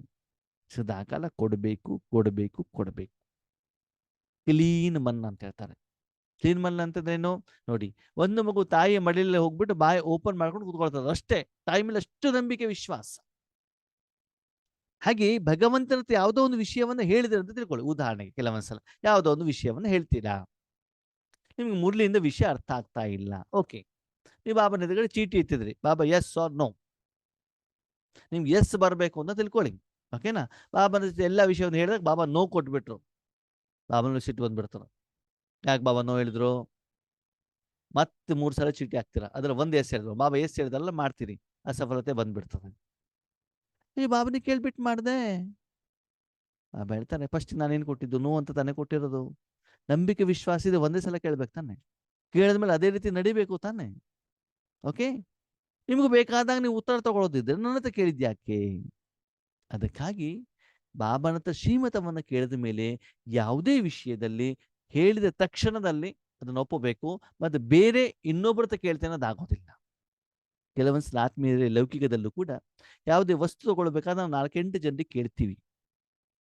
ಆಪರೇಷನ್ ಮಾಡಬೇಕು ಆಯುರ್ವೇದಿಕ ಆ ಒಂದು ಆರೋಗ್ಯದ ವಿಷಯದಲ್ಲೂ ಕೂಡ ಯಾವುದೇ ಒಬ್ಬ ಡಾಕ್ಟರ್ ಏನಾದರೂ ಒಂದು ಕೇಳಿದ್ರೆ ಸೆಕೆಂಡ್ ಒಪಿನಿಯನ್, ಥರ್ಡ್ ಒಪಿನಿಯನ್ ಇರ್ತಾರೆ. ಇನ್ನೊಬ್ಬರು ಡಾಕ್ಟರ್ ಹತ್ರ ಕೇಳ್ತೀವಿ, ಇನ್ನೊಬ್ಬರ ಹತ್ರ ಕೇಳ್ತೀವಿ. ಆದರೆ ಭಗವಂತನ ವಿಷಯದಲ್ಲಿ ಸೆಕೆಂಡ್ ಥರ್ಡ್ ಒಪಿನಿಯನ್ ಇಲ್ಲ, ಒಂದೇ ಒಪಿನಿಯನ್. ನಂಬಿಕೆ ವಿಶ್ವಾಸ ಇದ್ರೆ ಮಾತ್ರ ಕೇಳಬೇಕು, ಇಲ್ಲಾಂದ್ರೆ ಬಾಯಿ ಮುಚ್ಕೊಂಡು ಕೂತ್ಕೊಳ್ಬೇಕಷ್ಟೇ. ಯಾವ ಮಗು ಭಗವಂತನ ಮೇಲೆ ನಂಬಿಕೆ ವಿಶ್ವಾಸ ಇಟ್ಬಿಟ್ಟು ಭರವಸೆ ಇದ್ದು ನಿಶ್ಚಯ ನಂಬಿಕೆಯಿಂದ ಅದೇ ರೀತಿ ಮುಂದುವರಿತಾ ಇರ್ತಾರೋ ಅವರ ಜೀವನದಲ್ಲಿ ವಿಘ್ನಗಳು ಬರೋದಿಲ್ಲ, ಸಮಸ್ಯೆಗಳು ಇರೋದಿಲ್ಲ, ಪುರುಷಾರ್ಥದಲ್ಲಿ ಕಷ್ಟ ಅಂತ ಅನ್ಸೋದಿಲ್ಲ. ಇವಾಗ ಯಾಕೆ ಕಷ್ಟ ಅಂತ ಅನ್ಸತ್ತೆ? ಎಷ್ಟು ಮಜಾ ಗೊತ್ತಾ? ನಾನು ನೋಡ್ತೇನೆ ನಮ್ಮ ಜೀವನದಲ್ಲಿ ಯಾರಿಗಾದ್ರೂ ನಾವು ಆತ್ಮಗಳಿಗೆ ಫೋನ್ ಮಾಡ್ತೀವಿ, ಅಕ್ಕೋರೆ ಬಟ್ಟಿ ಇದೆ ಬರ್ತೀರಾ? ಅಣ್ಣೋರೇ ಬರಬೇಕು ಅಂತಿತ್ತು, ನಮ್ಮ ಮನೆಯವ್ರಿಗೆ ಕೇಳಬೇಕು, ನಮ್ಮ ಮಕ್ಕಳಿಗೆ ಕೇಳಬೇಕು, ಅವ್ರಿಗೆ ಕೇಳಬೇಕು, ಇವ್ರಿಗೆ ಕೇಳಬೇಕು. ಆಗ ನಾನು ಯೋಚನೆ ಮಾಡ್ತೇನೆ, ಅಂದ್ರೆ ಇವರಿಗೆ ಎಷ್ಟು ಸೀರಿಯಸ್ನೆಸ್ ಇದೆ ಬಾಬನ ಮನೆಗೆ ಬರ್ಲಿಕ್ಕೆ. ಫಸ್ಟಿಗೆನೆ ಇವರ ಮನಸ್ಸಿನಲ್ಲೇ ಅಲ್ಲಿ 50-50 ಫಸ್ಟಿಗೆನೆ ಬಂದ್ಬಿಡ್ತದೆ. ಬರಬೇಕು ಹೇಳುವಂತ ನಿರ್ಧಾರ ಇಲ್ಲ, ಪಕ್ಕಾ ಇಲ್ಲ, ಕಾರಣಗಳು ಬರ್ತಾ ಹೋಗ್ತವೆ. ನಮ್ಗೆ ಗೊತ್ತಾಗ್ತದೆ ಇದು ಕಾರಣ ಹೇಳುವಂತ ಆತ್ಮ ಅಂತ ಅಲ್ವಾ? ಹಾಗಿದ್ರೆ ಬಾಬನ ಮೇಲೆ ಆರ್ತಿ ನೀವು ನಶ್ಚಿಕೆ ನಂಬಿಕೆ ಇದ್ರೆ ಬಾಬಾ ನಿಮ್ಗೆ ಸಹಾಯ ಮಾಡ್ಬೇಕಾದ್ರೂ ಕೂಡ ಯೋಚನೆ ಮಾಡ್ತಾರಲ್ವಾ? ಅದೇ ಲೌಕಿಕ ಮನೆ ಕಾರ್ಯದಲ್ಲಿ ಆಗಿದ್ದ ಆರತಿ ನಾವು ಯಾವಾಗ್ಲಾದ್ರೂ ಮಾಡ್ತೀವಾ? ಯಾರ್ದು ಹೇಳಿದ ತಕ್ಷಣದಲ್ಲಿ ಓಡೋಗೋದಿಲ್ವಾ? ಎಲ್ಲಾದ್ರೂ ಒಂದು ಡಿಸ್ಕೌಂಟ್ ಸಿಗ್ತದೆ ಅಂತ ಸಾಕು, ಯಾರು ಕೇಳಬೇಕಾಗಿಲ್ಲ ಅವಾಗ. ಇನ್ನೊಂದು ಮಜಾ ನಾನು ಕೇಳಿದ್ದೇನೆ, ಏನು ಗೊತ್ತುಂಟಾ? ಮೌಂಟ್ ಅಬುಗೆ ಹೋಗ್ಬೇಕು ಅಂದ್ರೆ ಮನೆಯವ್ರಿಗೆ ಕೇಳ್ಬಿಟ್ಟು ಹೇಳ್ತೇನೆ ಅಂತ ಹೇಳ್ತಾರೆ. ಮೌಂಟ್ ಅಬು ಟೂರ್ ಜೊತೆಗೆ ಡೆಲ್ಲಿ ನೋಡ್ಲಿಕ್ಕೆ ಹೋಗ್ತೀವಿ, ಹೈದರಾಬಾದ್ ನೋಡ್ಲಿಕ್ಕೆ ಹೋಗ್ತೀವಿ ಅಂತ ಅವಾಗ ಯಾರು ಕೇಳಬೇಕಂತೇನಿಲ್ಲ. ಬರೀ ಮೌಂಟ್ ಅಬು ಹೋಗ್ಲಿಕ್ಕೆ 5,000 ರೂಪಾಯಿ ಅಂದ್ರೆ ಕೇಳ್ಕೊಂಡು ಹೇಳ್ತೀವಿ ಹೇಳ್ತಾರೆ. ಡೆಲ್ಲಿ ನೋಡ್ಕೊಂಡು ಬರ್ಲಿಕ್ಕೆ 20,000 ಅಂತ ನನ್ನ ಮೊದಲ ಹೆಸರು ಬರ್ಸ್ಕೊಳ್ಳಿ ಅಂತ ಅಣ್ಣವ್ರೆ ಅಕ್ಕೋರೆ ಅಂತ ಹೇಳ್ತಾರೆ. ಇದು ನಮ್ಮ ಮನೋಸ್ಥಿತಿ ಆತ್ಮೀಯರೇ. ಅವಾಗ ಈ ರೀತಿ ಇದ್ದಾಗ ನಮಗೆ ವಿಘ್ನಗಳು ಬರದೆ ಇನ್ನೇನಾಗತ್ತೆ ಹೇಳಿ ನೋಡೋಣ? ಎಷ್ಟರ ಮಟ್ಟಿಗೆ ನಮ್ಮ ಆತ್ಮ ಅಂತ ತಿಳ್ಕೊಂಡ್ಬಿಟ್ಟು ಕರ್ಮವನ್ನ ಮಾಡ್ತಾ ಇದ್ದೀವಿ. ಇನ್ನೂ ಇಂದ್ರಿಯಗಳ ಸುಖ, ಯಾವುದೇ ಒಂದು ದೇಹದಾರಿಗಳ ಮೇಲೆ ಡಿಪೆಂಡೆನ್ಸ್, ಆ ಸಾಧನೆ ಮಾಡಬೇಕು ಅನ್ನೋ ಆಂತರಿಕವಾದಂತ ಒಂದು ಭಾವ ಇಲ್ಲ. ಆದ್ಮೇಲೆ ಒಂದು ವಿಷಯ ತಿಳ್ಕೊಳ್ಳಿ, ಭಗವಂತ ಕೊಟ್ಟಿರುವಂತ ಒಂದು ಸುಂದರ ಅವಕಾಶವನ್ನ ನೀವು ಭಗವಂತನ ಇನ್ವಿಟೇಷನ್ ಅನ್ನ ಸ್ಪಷ್ಟವಾಗಿ ಕೇಳಿ, ಯಾವುದೇ ಮನುಷ್ಯಾತ್ಮರದಲ್ಲ, ಭಗವಂತನ ಇನ್ವಿಟೇಷನ್ ಅನ್ನ ನೀವೇನಾದ್ರೂ ಧಿಕ್ಕರಿಸಿದ್ರೆ ಮುಂದೆ ಒಂದು ದಿನ ನಿಮ್ಮ ಕಣ್ಣಿನಲ್ಲಿ ರಕ್ತದ ಕಣ್ಣೀರು ಬರ್ತಾರೆ, ಗ್ಯಾರಂಟಿ ತಿಳಿದಿಟ್ಕೊಳ್ಳಿ. ಒಂದು ಅವಕಾಶ ಸಿಕ್ಕಿದಾಗ್ಲೂ ಭಗವಂತ ಇನ್ವಿಟೇಷನ್ ಕೊಟ್ಟಾಗ್ಲೂ ನಾನು ಅದನ್ನು ಅಟೆಂಡ್ ಮಾಡಿಲ್ಲ ಅಂತಂದ್ರೆ ಆವಾಗ ಪಶ್ಚಾತ್ತಾಪದ ಕಣ್ಣೀರು ಬಿಟ್ಟರೆ ನಿಮ್ಮ ಕೈಯಲ್ಲಿ ಬೇರೆ ಏನೂ ಇರೋದಿಲ್ಲ. ಇದು ಸ್ಪಷ್ಟವಾಗಿ ಅರ್ಥ ಮಾಡ್ಕೊಳ್ಳಿ. ಭಗವಂತನ ಒಂದು ಸ್ವಪುರುಷಾರ್ಥಕ್ಕೆ, ತಪಸ್ಸಿಗೆ ನೀವು ಅದನ್ನು ಮುಂದುವಾಗ್ತಾ ಇದ್ದೀರಾ, ಕಾರಣಗಳನ್ನ ಹೇಳ್ತೀರಾ. ಓಕೆ, ವಾಸ್ತವಿಕತೆ ಪರಿಸ್ಥಿತಿ ಆ ರೀತಿ ಇದ್ರೆ ಓಕೆ, ನೋ ಪ್ರಾಬ್ಲಮ್. ಆದ್ರೆ ಮೊದಲೇ ನಮ್ಮ ಮನಸ್ಸಿಗೆ ಏನಿರೋದಿಲ್ಲ, ಹೋಗ್ಲಿಕ್ಕೆ ಮೊದಲು ಆಸಕ್ತಿ ಇರೋದಿಲ್ಲ. ನಮ್ಮ ಮನಸ್ಸಿನಲ್ಲೇ ನಾವೇನ್ ಮಾಡ್ತೀವಿ, ಅದನ್ನು ಕ್ರಿಯೇಷನ್ ಮಾಡ್ಕೊಳ್ತೀವಿ. ನೀವು ದೃಢ ನಿಶ್ಚಯವನ್ನು ಯಾಕೆ ಮಾಡೋದಿಲ್ಲ? ನೀವು ಮಾಡಿದ್ರೆ ಖಂಡಿತವಾಗ್ಲೂ ಹೋಗ್ಲಿಕ್ಕೆ ಆಗತ್ತೆ. ಅದಕ್ಕಾಗಿ ಆತ್ಮೀಯರೇ, ಭಗವಂತನ ಕಾರ್ಯದಲ್ಲಿ ಎಂದೂ ಬಾಬಾ ಕಾರಣವನ್ನ ಕೇಳಲಿಕ್ಕೆ ರೆಡಿ ಇಲ್ಲ. ಯಾರು ರೆಡಿ ಇರ್ತಾರೋ, ಬಾಬಾನ ಆಫರ್ ಬಂತು ಟಕ್ ಎಸ್ ಬಾಬಾ ಅಂತ ಹೇಳ್ತಾರೋ ಅವರನ್ನ ಬಾಬಾ ಸದಾ ಕಣ್ಣು ರೆಪ್ ಮೇಲೆ ಕೂಳಿಸ್ಕೊಂಡು ಪ್ರತಿಯೊಂದು ವಿಷಯದಲ್ಲೂ ಕೂಡ ಬಾಬಾ ಪಾಲನೆಯನ್ನು ಕೊಡ್ತಾ ಸದಾ ಹಾರಿಸ್ತಾ ಇರ್ತಾರೆ ಬಾಬಾ. ನೀನು ಕೆಳಗಡೆ ಕುತ್ಕೊಳ್ಳೋ ಬೇಡ ಅಂತ ಬಿಟ್ಟು ಹೇಳ್ತಾರೆ ಬಾಬಾ ಅಲ್ವಾ? ಅದಕ್ಕಾಗಿ ಆ ರೀತಿ ನಾವು ಯೋಗ್ಯ ಬಾಬನಿಗೆ ಮಕ್ಕಳಾಗಬೇಕಾಗ್ತದೆ. ಅದಕ್ಕಾಗಿ ಬ್ರಹ್ಮ ಬಾಬಾ ಅವ್ರ ಸಮಾನ ತುರಂತ ದಾನ ಮಹಾಪುಣ್ಯ. ಮಕ್ಕಳಿಗೆ ದಾನ ಮಾಡಿ, ದಾನ ಮಾಡಿ, ದಾನ ಮಾಡಿ. ಯಾವುದು ನಾನು ನನ್ನದು ಹೇಳೋದನ್ನ ದಾನ ಮಾಡಿ ಅಂತ ಬಿಟ್ಟು ಹೇಳ್ತಾರೆ ಬಾಬಾ. ಯಾವುದು ಬೇಡ, ಯಾವುದು ನಿಮ್ದೆಲ್ಲ ಮಕ್ಕಳೇ, ಅದು ಯಾರಿಗೆ ದಾನ ಮಾಡಿ? ಶಿವಬಾಬನಿಗೆ ಕೊಟ್ಬಿಡಿ ಅದನ್ನ. ಓಕೆ, ಕೊಟ್ಟಾಗ ಅದು ನಿಮ್ದು ಆಗೋದಿಲ್ಲ. ಎಷ್ಟೋ ಜನ ಬಾಬನ ಮಕ್ಕಳು ಮನೆ ಕಟ್ಬಿಟ್ಟು ಬಾಬನ ಹೆಸರಿಗೆ ಕೊಟ್ಟು ಬಿಡ್ತಾರೆ. ಇವ್ರು ಕೊಟ್ಟಿದ್ದು ಅಂತ ಅಣ್ಣವ್ರೆ ನನ್ನ ಹೆಸರು ಹೇಳ್ಬೇಡಿ, ಬಾಬನ ಹೆಸರಿನಲ್ಲಿದೆ, ಅದು ಅವ್ರು ಕೊಟ್ಮೇಲೆ ಅವ್ರ ಜವಾಬ್ದಾರಿ, ಅದು ನಂದಲ್ಲ ಹೇಳ್ಬಿಡ್ತಾನೆ. ನಾನು ಕೂಡ ಇಲ್ಲಿ ಒಂದು ವಿದ್ಯಾರ್ಥಿ ಅಷ್ಟೇ. ಆ ರೀತಿ ನಾವೆಲ್ಲವನ್ನು ಕೂಡ ಭಗವಂತನಿಗೆ ಬ್ರಹ್ಮ ಬಾಬಾವ್ರ ಸಮಾನ ದಾನ ಮಾಡಿ ಶಿವಬಾಬಾರವರ ಸಮಾನ ಆಗ್ಬೇಕು. ಅದಕ್ಕೆ ಬಾಬಾ ಹೇಳ್ತಾನೆ, ಇವತ್ತು ಬುದ್ಧಿ ತಕ್ಷಣದಲ್ಲಿ ನಿರ್ಣಯ ಯಾಕೆ ತಗೊಳ್ತಾ ಇಲ್ಲ ಅಂತಂದ್ರೆ, ಕಾರಣ ವ್ಯರ್ಥ ಮತ್ತು ನೆಗೆಟಿವ್ ನ ದಾರ ಕಟ್ಕೊಂಡ್ಬಿಡ್ತದೆ. ಬಾಬಾ ಹೇಳಿದ್ರು ಕೂಡ ಹಂಗಾಗ್ದಿದ್ರೆ ಮಾಡ್ದಿದ್ರೆ ಏನ್ ಮಾಡೋದು ಬಾಬಾನಿ ಕೇಳಿರ್ತೀವಿ, ಅವ್ರದ್ದು ಉತ್ತರನೂ ತಗೊಂಡಿರ್ತೀವಿ. ಅದು ಅವರು ಕೊಟ್ಟಿರುವಂತಹ ಉತ್ತರದ ಮೇಲೆ ನಂಬಿಕೆ ವಿಶ್ವಾಸ ಇಲ್ಲ, ಮನುಷ್ಯಾತ್ಮರ ಮೇಲೆ ನಂಬಿಕೆ ವಿಶ್ವಾಸ ಇಲ್ಲ. ಸದಾಕಾಲ ಸಮರ್ಥದಕ್ಕಿಂತ ವ್ಯರ್ಥನೇ ಹೆಚ್ಚಿಗೆ. ಓಕೆ, ಬೇರೆಯವ್ರ ಬಗ್ಗೆ ನೆಗೆಟಿವೇ ಯೋಚನೆ, ಅವ್ರು ಹಾಗೆ ಮಾಡಿದ್ರು ಇವ್ರು ಹೀಗೆ ಮಾಡಿದ್ರು ಅಂತ ಹೇಳ್ಬಿಟ್ಟು. ಅದಕ್ಕೆ ಆ ಮನಸ್ಸು ಬುದ್ಧಿ ಅಷ್ಟು ಕೊಳಕಿಂದ ತುಂಬಿರುವಂತ ಕಾರಣದಿಂದ ಬಾಬಾ ಏನಾದ್ರು ಹೇಳಿದ್ರು ಕೂಡ ಅದನ್ನು ನೀವು ಸ್ವೀಕಾರ ಮಾಡ್ಲಿಕ್ಕೆ ಆಗೋದಿಲ್ಲ. ಬಾಬಾ ಇಷ್ಟು ಸುಂದರ ಮಾತನ್ನು ಹೇಳ್ತಾರೆ ಗೊತ್ತಾ? ಮಗು, ಒಂದು ಸ್ವಚ್ಛ ಪಾತ್ರೆಯಲ್ಲಿ ಹಾಲಿಟ್ಟುಬಿಟ್ಟು ನೀನ್ ಚಾ ಮಾಡ್ಬೋದು, ಹೌದಾ? ಸ್ವಚ್ಛ ಪಾತ್ರೆಯಲ್ಲಿ ಹಾಲು ಹಾಕ್ಬಿಟ್ಟು ಶಾವಿಗೆ ಪಾಯಸ ಮಾಡ್ಬೋದು, ಹೌದಾ? ಅದೇ ಕೊಳಕು ತುಂಬಿರುವಂತ ಪಾತ್ರೆಯಲ್ಲಿ ಪಾಯಸ ಮಾಡುವಂತ ಹಾಲು, ತುಪ್ಪ, ಶಾವಿಗೆ, ಸಕ್ಕರೆ ಎಲ್ಲ ಹಾಕಿದ್ರೆ ಪಾಯಸ ಆಗತ್ತಾ? ಅದು ಮೊದಲೇ ಕೊಳಕು ತುಂಬ್ಕೊಂಡ್ಬಿಟ್ಟಿದೆ ಅದರಲ್ಲಿ. ಸಾಂಬಾರು, ರಸಮ್, ಮಜ್ಜಿಗೆ, ಟೀ, ಕಾಫಿ 2,500 ವರ್ಷದ ಎಲ್ಲಾ ಕೊಳಕೆ ಅದಲ್ಲೇ ತುಂಬಿಕೊಂಡಿದೆ. ಅದ್ರಲ್ಲಿ ಪಾಯಸ ಮಾಡ್ತೇನೆ ಅಂತ ನಾನು ಹೋಗೋದು. ಅದು ಹೆಂಗಾಗ್ಬಿಡ್ತದೆ ಹೇಳಿ ನೋಡೋಣ? ಅದನ್ನೆಲ್ಲ ತುಂಬಿಕೊಂಡು ಅಂದ್ರೆ ಬಾಬಾ ಹೇಳ್ತಾರೆ ವೈಯಕ್ತಿಕವಾದಂತ ಇಚ್ಛೆಗಳು, ಸ್ವಾರ್ಥಗಳು. ನಾವೇನ್ ಮಾಡ್ತೀವಿ? ಆ ಆತ್ಮನಿಗೆ ಹಿಂಗಾಗಿತ್ತಲ್ಲ, ನನಗೆ ಬೈದಿದ್ದಲ್ಲ, ಹಂಗೆ ಆಗ್ಬೇಕು, ಬಾಬಾ ಮಾಡಿಸಿದಾರೆ, ನಾನು ಬಾಬನಿಗೆ ಹೇಳ್ಬಿಟ್ಟು ಮಾಡಿಸಿದ್ದೆ. ಬೇರೆ ಕಾಲು ಎಳಿಲಿಕ್ಕೆ ನಿಮ್ಗೆ ಯೋಗಾನ ಆಗಿದ್ರೆ, ಅವ್ರ ಅಸಫಲತೆಗೆ ನಿಮ್ಗೆ ಯೋಗಾನ, ಅವ್ರು ಕೆಳಗಡೆ ಇಳಿದು ನಿಮ್ಗೆ ಖುಷಿ ಆಗತ್ತಾ? ಇದು ನಡೀತಾ ಇದೆಯಾ? ಅಥವಾ ನನ್ನ ಪ್ರಸಿದ್ಧಿ ಆಗ್ಬೇಕು, ನನ್ನ ಪ್ರಗತಿ ಆಗ್ಬೇಕು, ನನಗೆ ಸನ್ಮಾನ ಆಗ್ಬೇಕು ಹೇಳುವಂತ ಉದ್ದೇಶನ? ಇದ್ಯಾವುದು ಬೇಡ ಮಕ್ಕಳೇ. ಬ್ರಹ್ಮ ಬಾಬಾ ತಮಗೋಸ್ಕರ ಮಾಡ್ಕೊಂಡಿಲ್ಲ, ಶಿವಬಾಬಾ ತಮಗೋಸ್ಕರ ಮಾಡ್ತಾ ಇಲ್ಲ, ಮಾಡದೇ ಇದ್ದಾಗೆಲ್ಲ ಅವ್ರ ಕೈಯಲ್ಲಿ ಇದೆ. ಅದಕ್ಕಾಗಿ ಇದೆಲ್ಲವನ್ನ ತೆಗೆದಾಕ್ಬಿಟ್ಟು ಪ್ರತಿಯೊಂದು ಆತ್ಮನ ಪ್ರತಿ ಶುಭ ಭಾವನೆ ಇಲ್ಲಿ, ಅಪಕಾರಿಗಳ ಮೇಲೂ ಕೂಡ ಉಪಕಾರ ಮಾಡುವಂತಹ ಒಂದು ಮನೋಧರ್ಮ ಇಲ್ಲಿ. ಎದುರುಗಡೆ ಯಾವುದೇ ಆತ್ಮ ಇಲ್ಲಿ ಅವ್ರಿಗೆ ಒಳ್ಳೇದ್ ಮಾಡ್ಬೇಕು. ಬಾಬಾ ಹೇಳ್ತಾರೆ, ನೀನೇನು ಕರ್ಮವನ್ನ ಮಾಡ್ತೀಯಲ್ಲ ಆ ಕರ್ಮದ ಫಲ ಗ್ಯಾರಂಟಿ ಸಿಗ್ತದಪ್ಪ. ಬಾಬಾ ಒಂದು ಉದಾಹರಣೆ ಹೇಳ್ದಲ್ಲ, ನೀನು ಬ್ರಾಹ್ಮಣನಾಗು, ನೀನು ಪ್ರಸಾದವನ್ನ ಕೊಡ್ತಾ ಹೋಗು. ಕೊಡ್ತಾ ಹೋದಾಗ ಅವ್ರು ಸುಮ್ಮನೆ ಪ್ರಸಾದ ತಗೊಳ್ಳೋದಿಲ್ಲ, ಇನ್ನೊಂದ್ ಕಡೆ ದಕ್ಷಿಣೆ ಕೊಡ್ತಾ ಅಲ್ವಾ, ಆ ದಕ್ಷಿಣೆ ನಿನ್ ಸಿಗ್ತಾ ಹೋಗ್ತದೆ. ನೀನು ಬೇರೆ ಹಿಂದೆ ಮುಂದೆ ನಿನ್ನ ಜೀವನ ಹಿಂದೆ ಮುಂದೆ ಏನಿದೆ ನೀನು ಅದನ್ನ ಯೋಚನೆ ಮಾಡಬೇಡ. ನೀನ್ ಇವಾಗ ಕುತ್ಕೊಂಡಿದ್ಯಾಕೆ? ಭಗವಂತನ ಪ್ರಸಾದ ಕೊಡ್ತಾ ಹೋಗು ಅಷ್ಟೇನೆ, ಮಾನಸಿಕವಾಗಿ. ಆ ಸಮಯದಲ್ಲಿ ಇದೆಲ್ಲ ಭಿನ್ನತೆಯನ್ನು ತರಬೇಡ ಅಂತ ಹೇಳ್ತಾರೆ. ಅದಕ್ಕಾಗಿ ಈ ಅಭ್ಯಾಸವನ್ನ ಅಂತಿಮ ಸಮಯದಲ್ಲಿ ನೀವು ಮಾಡ್ಲಿಕ್ಕೆ ಆಗೋದಿಲ್ಲ, ಈಗಲೇ ಮಾಡಬೇಕಾಗ್ತದೆ. ನಿರಂತರವಾದ ಅಭ್ಯಾಸವನ್ನ ಮಾಡಬೇಕಾಗ್ತದೆ. ಇಷ್ಟು ವರ್ಷದ ಈಶ್ವರ್ಯ ಜೀವನದ ಅನುಭವದಲ್ಲಿ ನಿಮ್ಮನ್ನ ನೀವು ಬ್ರಹ್ಮಕುಮಾರ ಕುಮಾರಿ ಅಂತ ತಿಳ್ಕೊಂಡಿದ್ದೀರಿ. ಅದೇ ಸ್ಮೃತಿಯಲ್ಲಿ ಇರ್ತೀರಾ, ಅದೇ ಸ್ಮೃತಿ ಇಮರ್ಜ್ ಆಗಿರ್ತದೆ. ಅದಕ್ಕೆ ಈಗ ಹೇಗಿರಬೇಕು? ನಾನು ಯಾರು? ನಾನು ಒಂದು ಆತ್ಮ, ಪರಮಧಾಮದಿಂದ ಬಂದಿದ್ದೇನೆ. ಇವಾಗ ನಾನು ಒಂದು ಬ್ಯಾಂಕಲ್ಲಿ ಕೆಲಸ ಮಾಡ್ತಿದ್ದೀನಿ ಅಂತಂದ್ರೆ ನಾನು ಸ್ಟೇಟ್ ಬ್ಯಾಂಕ್ ಆಫ್ ಇಂಡಿಯಾದಲ್ಲಿ ಇದ್ದೇನೆ ಅಲ್ವಾ? ನಾನು ಒಂದು ಅವರ ರಾಯಭಾರಿ ಅಷ್ಟೇ. ಹಾಗೆ ನಾನು ಯಾರು? ಪರಂಧಾಮದಿಂದ ಬಂದಿರುವಂತ ಭಗವಂತನ ಒಂದು ಸೇವಕ, ಒಂದು ಸಾಧಕ, ಒಂದು ಸಾಧನ ಅಷ್ಟೇ. ಅದು ಬಿಟ್ಟು ಬೇರೆ ನೀನು ಏನೂ ಅಲ್ಲ. ಈಗ ನಾನು ಒಂದು ಕಂಪ್ನಿಯನ್ನು ಕೆಲಸ ಮಾಡ್ತಿದ್ದೀನಿ ಅಂತಂದ್ಮೇಲೆ ಅವ್ರ ಪ್ರಾಡಕ್ಟನ್ನೇ ಸೇಲ್ಸ್ ಮಾಡಬೇಕು, ಅದರ ಬಗ್ಗೆನೇ ನಾನು ವರ್ಣನೆಯನ್ನು ಮಾಡಬೇಕು ಮತ್ತು ಅದರ ಲಾಭನೇ ನಾನು ಪಡ್ಕೊಳ್ಬೇಕಾಗ್ತದೆ. ಹಾಗೆ ಭಗವಂತನ ಮಗು ಆದ್ಮೇಲೆ ಭಗವಂತನ ಶಕ್ತಿಯನ್ನೇ ಬೆಳಗ್ಗೆ ಬೇರೆಯವ್ರು ಕೊಡಬೇಕು. ಬೆಳಗಿಂದ ರಾತ್ರಿವರೆಗೂ ಸದಾ ಆ ಕಾಯಕವನ್ನು ಮಾಡ್ತಾ ಮಾಡ್ತಾ ಮಾಡ್ತಾ ಮಾಡಿ ಕೆಲಸ ಮುಗಿತಾ ಶಾಂತವಾಗಿ ಪರಂಧಾಮದಲ್ಲಿ ಬಂದು ಕೂತ್ಕೊಂಡ್ಬಿಡಿ ಅಂತ ಹೇಳ್ತಾರೆ ಬಾಬು. ಎಲ್ಲೂ ಹೊರಗಡೆ ಕೆಲಸ ಇಲ್ವಾ? ಕಂಪ್ನಿಯವ್ರು ಹೇಳ್ತಾರೆ ಆಫೀಸರ್ ಬಂದು ಕೂತ್ಕೊಳ್ಳಿ ಅಂತ ಹೇಳ್ತಾರೆ. ಅದಕ್ಕಾಗಿ ಈ ಸ್ಥಿತಿಯನ್ನು ಯಾವಾಗ್ಲೂ ಇಮರ್ಜ್ ಮಾಡಿಟ್ಕೊಳ್ಳಿ. ಇಮರ್ಜ್ ಅಂತಂದ್ರೆ ಏನು? ಸದಾ ನಿಮ್ಮಿಂದ ಶಕ್ತಿಗಳು ಹೊರಗಡೆ ಹೋಗ್ತಾ ಇದ್ದಾವೆ, ಸದಾ ನಾನು ಈಶ್ವರ್ಯ ಕಾರ್ಯದಲ್ಲೇ ಇದ್ದೇನೆ. ಹೀಗೆ ನಾನು ಕೆಲವೊಂದ್ಸಲ ಇವಾಗ ನಾನು ಅಡುಗೆ ಮಾಡ್ತಿದ್ದೇನೆ, ಇವಾಗ ಸೀರಿಯಲ್ ನೋಡ್ತಿದ್ದೇನೆ, ಇವಾಗ ಫಿಲ್ಮ್ ನೋಡ್ತಿದ್ದೇನೆ, ಶಾಪಿಂಗ್ ಮಾಡ್ತಿದ್ದೇನೆ ಹೇಳುವಂತ ಸ್ಥಿತಿ ಇಮರ್ಜ್ ಇರ್ತದಲ್ಲ ಹೊರಗಡೆಗೆ. ಹಾಗೆ ಭಗವಂತನ ನಾನು ಸಾಧನ, ಆ ಶಕ್ತಿ ಹೊರಗಡೆ ಹೋಗ್ತಾ ಇದೆ ಹೋಗ್ತಾ ಇದೆ ಹೋಗ್ತಾ ಇದೆ. ಆ ಬುದ್ಧಿಯಿಂದ ನಿಮ್ಗೆ ಗೊತ್ತಾಗ್ಬೇಕು ಆತ್ಮೀಯರೇ, ಒಂದು ವಿಷಯ ಅರ್ಥ ಮಾಡ್ಕೊಳ್ಳಿ. ನಿಮ್ಮ ಮನಸ್ಸು ಶುದ್ಧವಾಗಿದ್ದಾಗ ಮಾತ್ರ ಭಗವಂತನ ಶಕ್ತಿ ನಿಮ್ಮ ಮೂಲಕ ಆತ್ಮನ ಮೂಲಕ, ಮನಬುದ್ಧಿ ಮೂಲಕ, ಶರೀರದ ಮೂಲಕ ಪ್ರವಾಹ ಆಗಿರುವಂತ ಅನುಭವ ನಿಮಗೆ ಆಗ್ತದೆ. ಮನಸ್ಸು ಶುದ್ಧವಾಗಿಲ್ಲ ಅಂದ್ರೆ ಭಗವಂತನ ಶಕ್ತಿ ಪ್ರವಾಹ ಆಗೋದಿಲ್ಲ. ನಿಮ್ಮನ್ನ ಬಾಬಾ ಸೇವೆಯಲ್ಲಿ ಉಪಯೋಗ ಮಾಡ್ಕೊಳ್ತಾ ಇಲ್ಲ ಅಂತ ಅರ್ಥ. ಅದಕ್ಕಾಗಿ ಮನಸ್ಸನ್ನ ಸ್ವಚ್ಛವಾಗಿಡಬೇಕು. ಆವಾಗ್ಲೇ ಬಾಬಾ ಹೇಳಿರುವಂಥದ್ದನ್ನ ನೀವೇನ್ ಮಾಡಬೇಕಾಗ್ತದೆ, ಸ್ವೀಕಾರ ಮಾಡಲಿಕ್ಕೆ ಗೊತ್ತಾಗ್ತದೆ.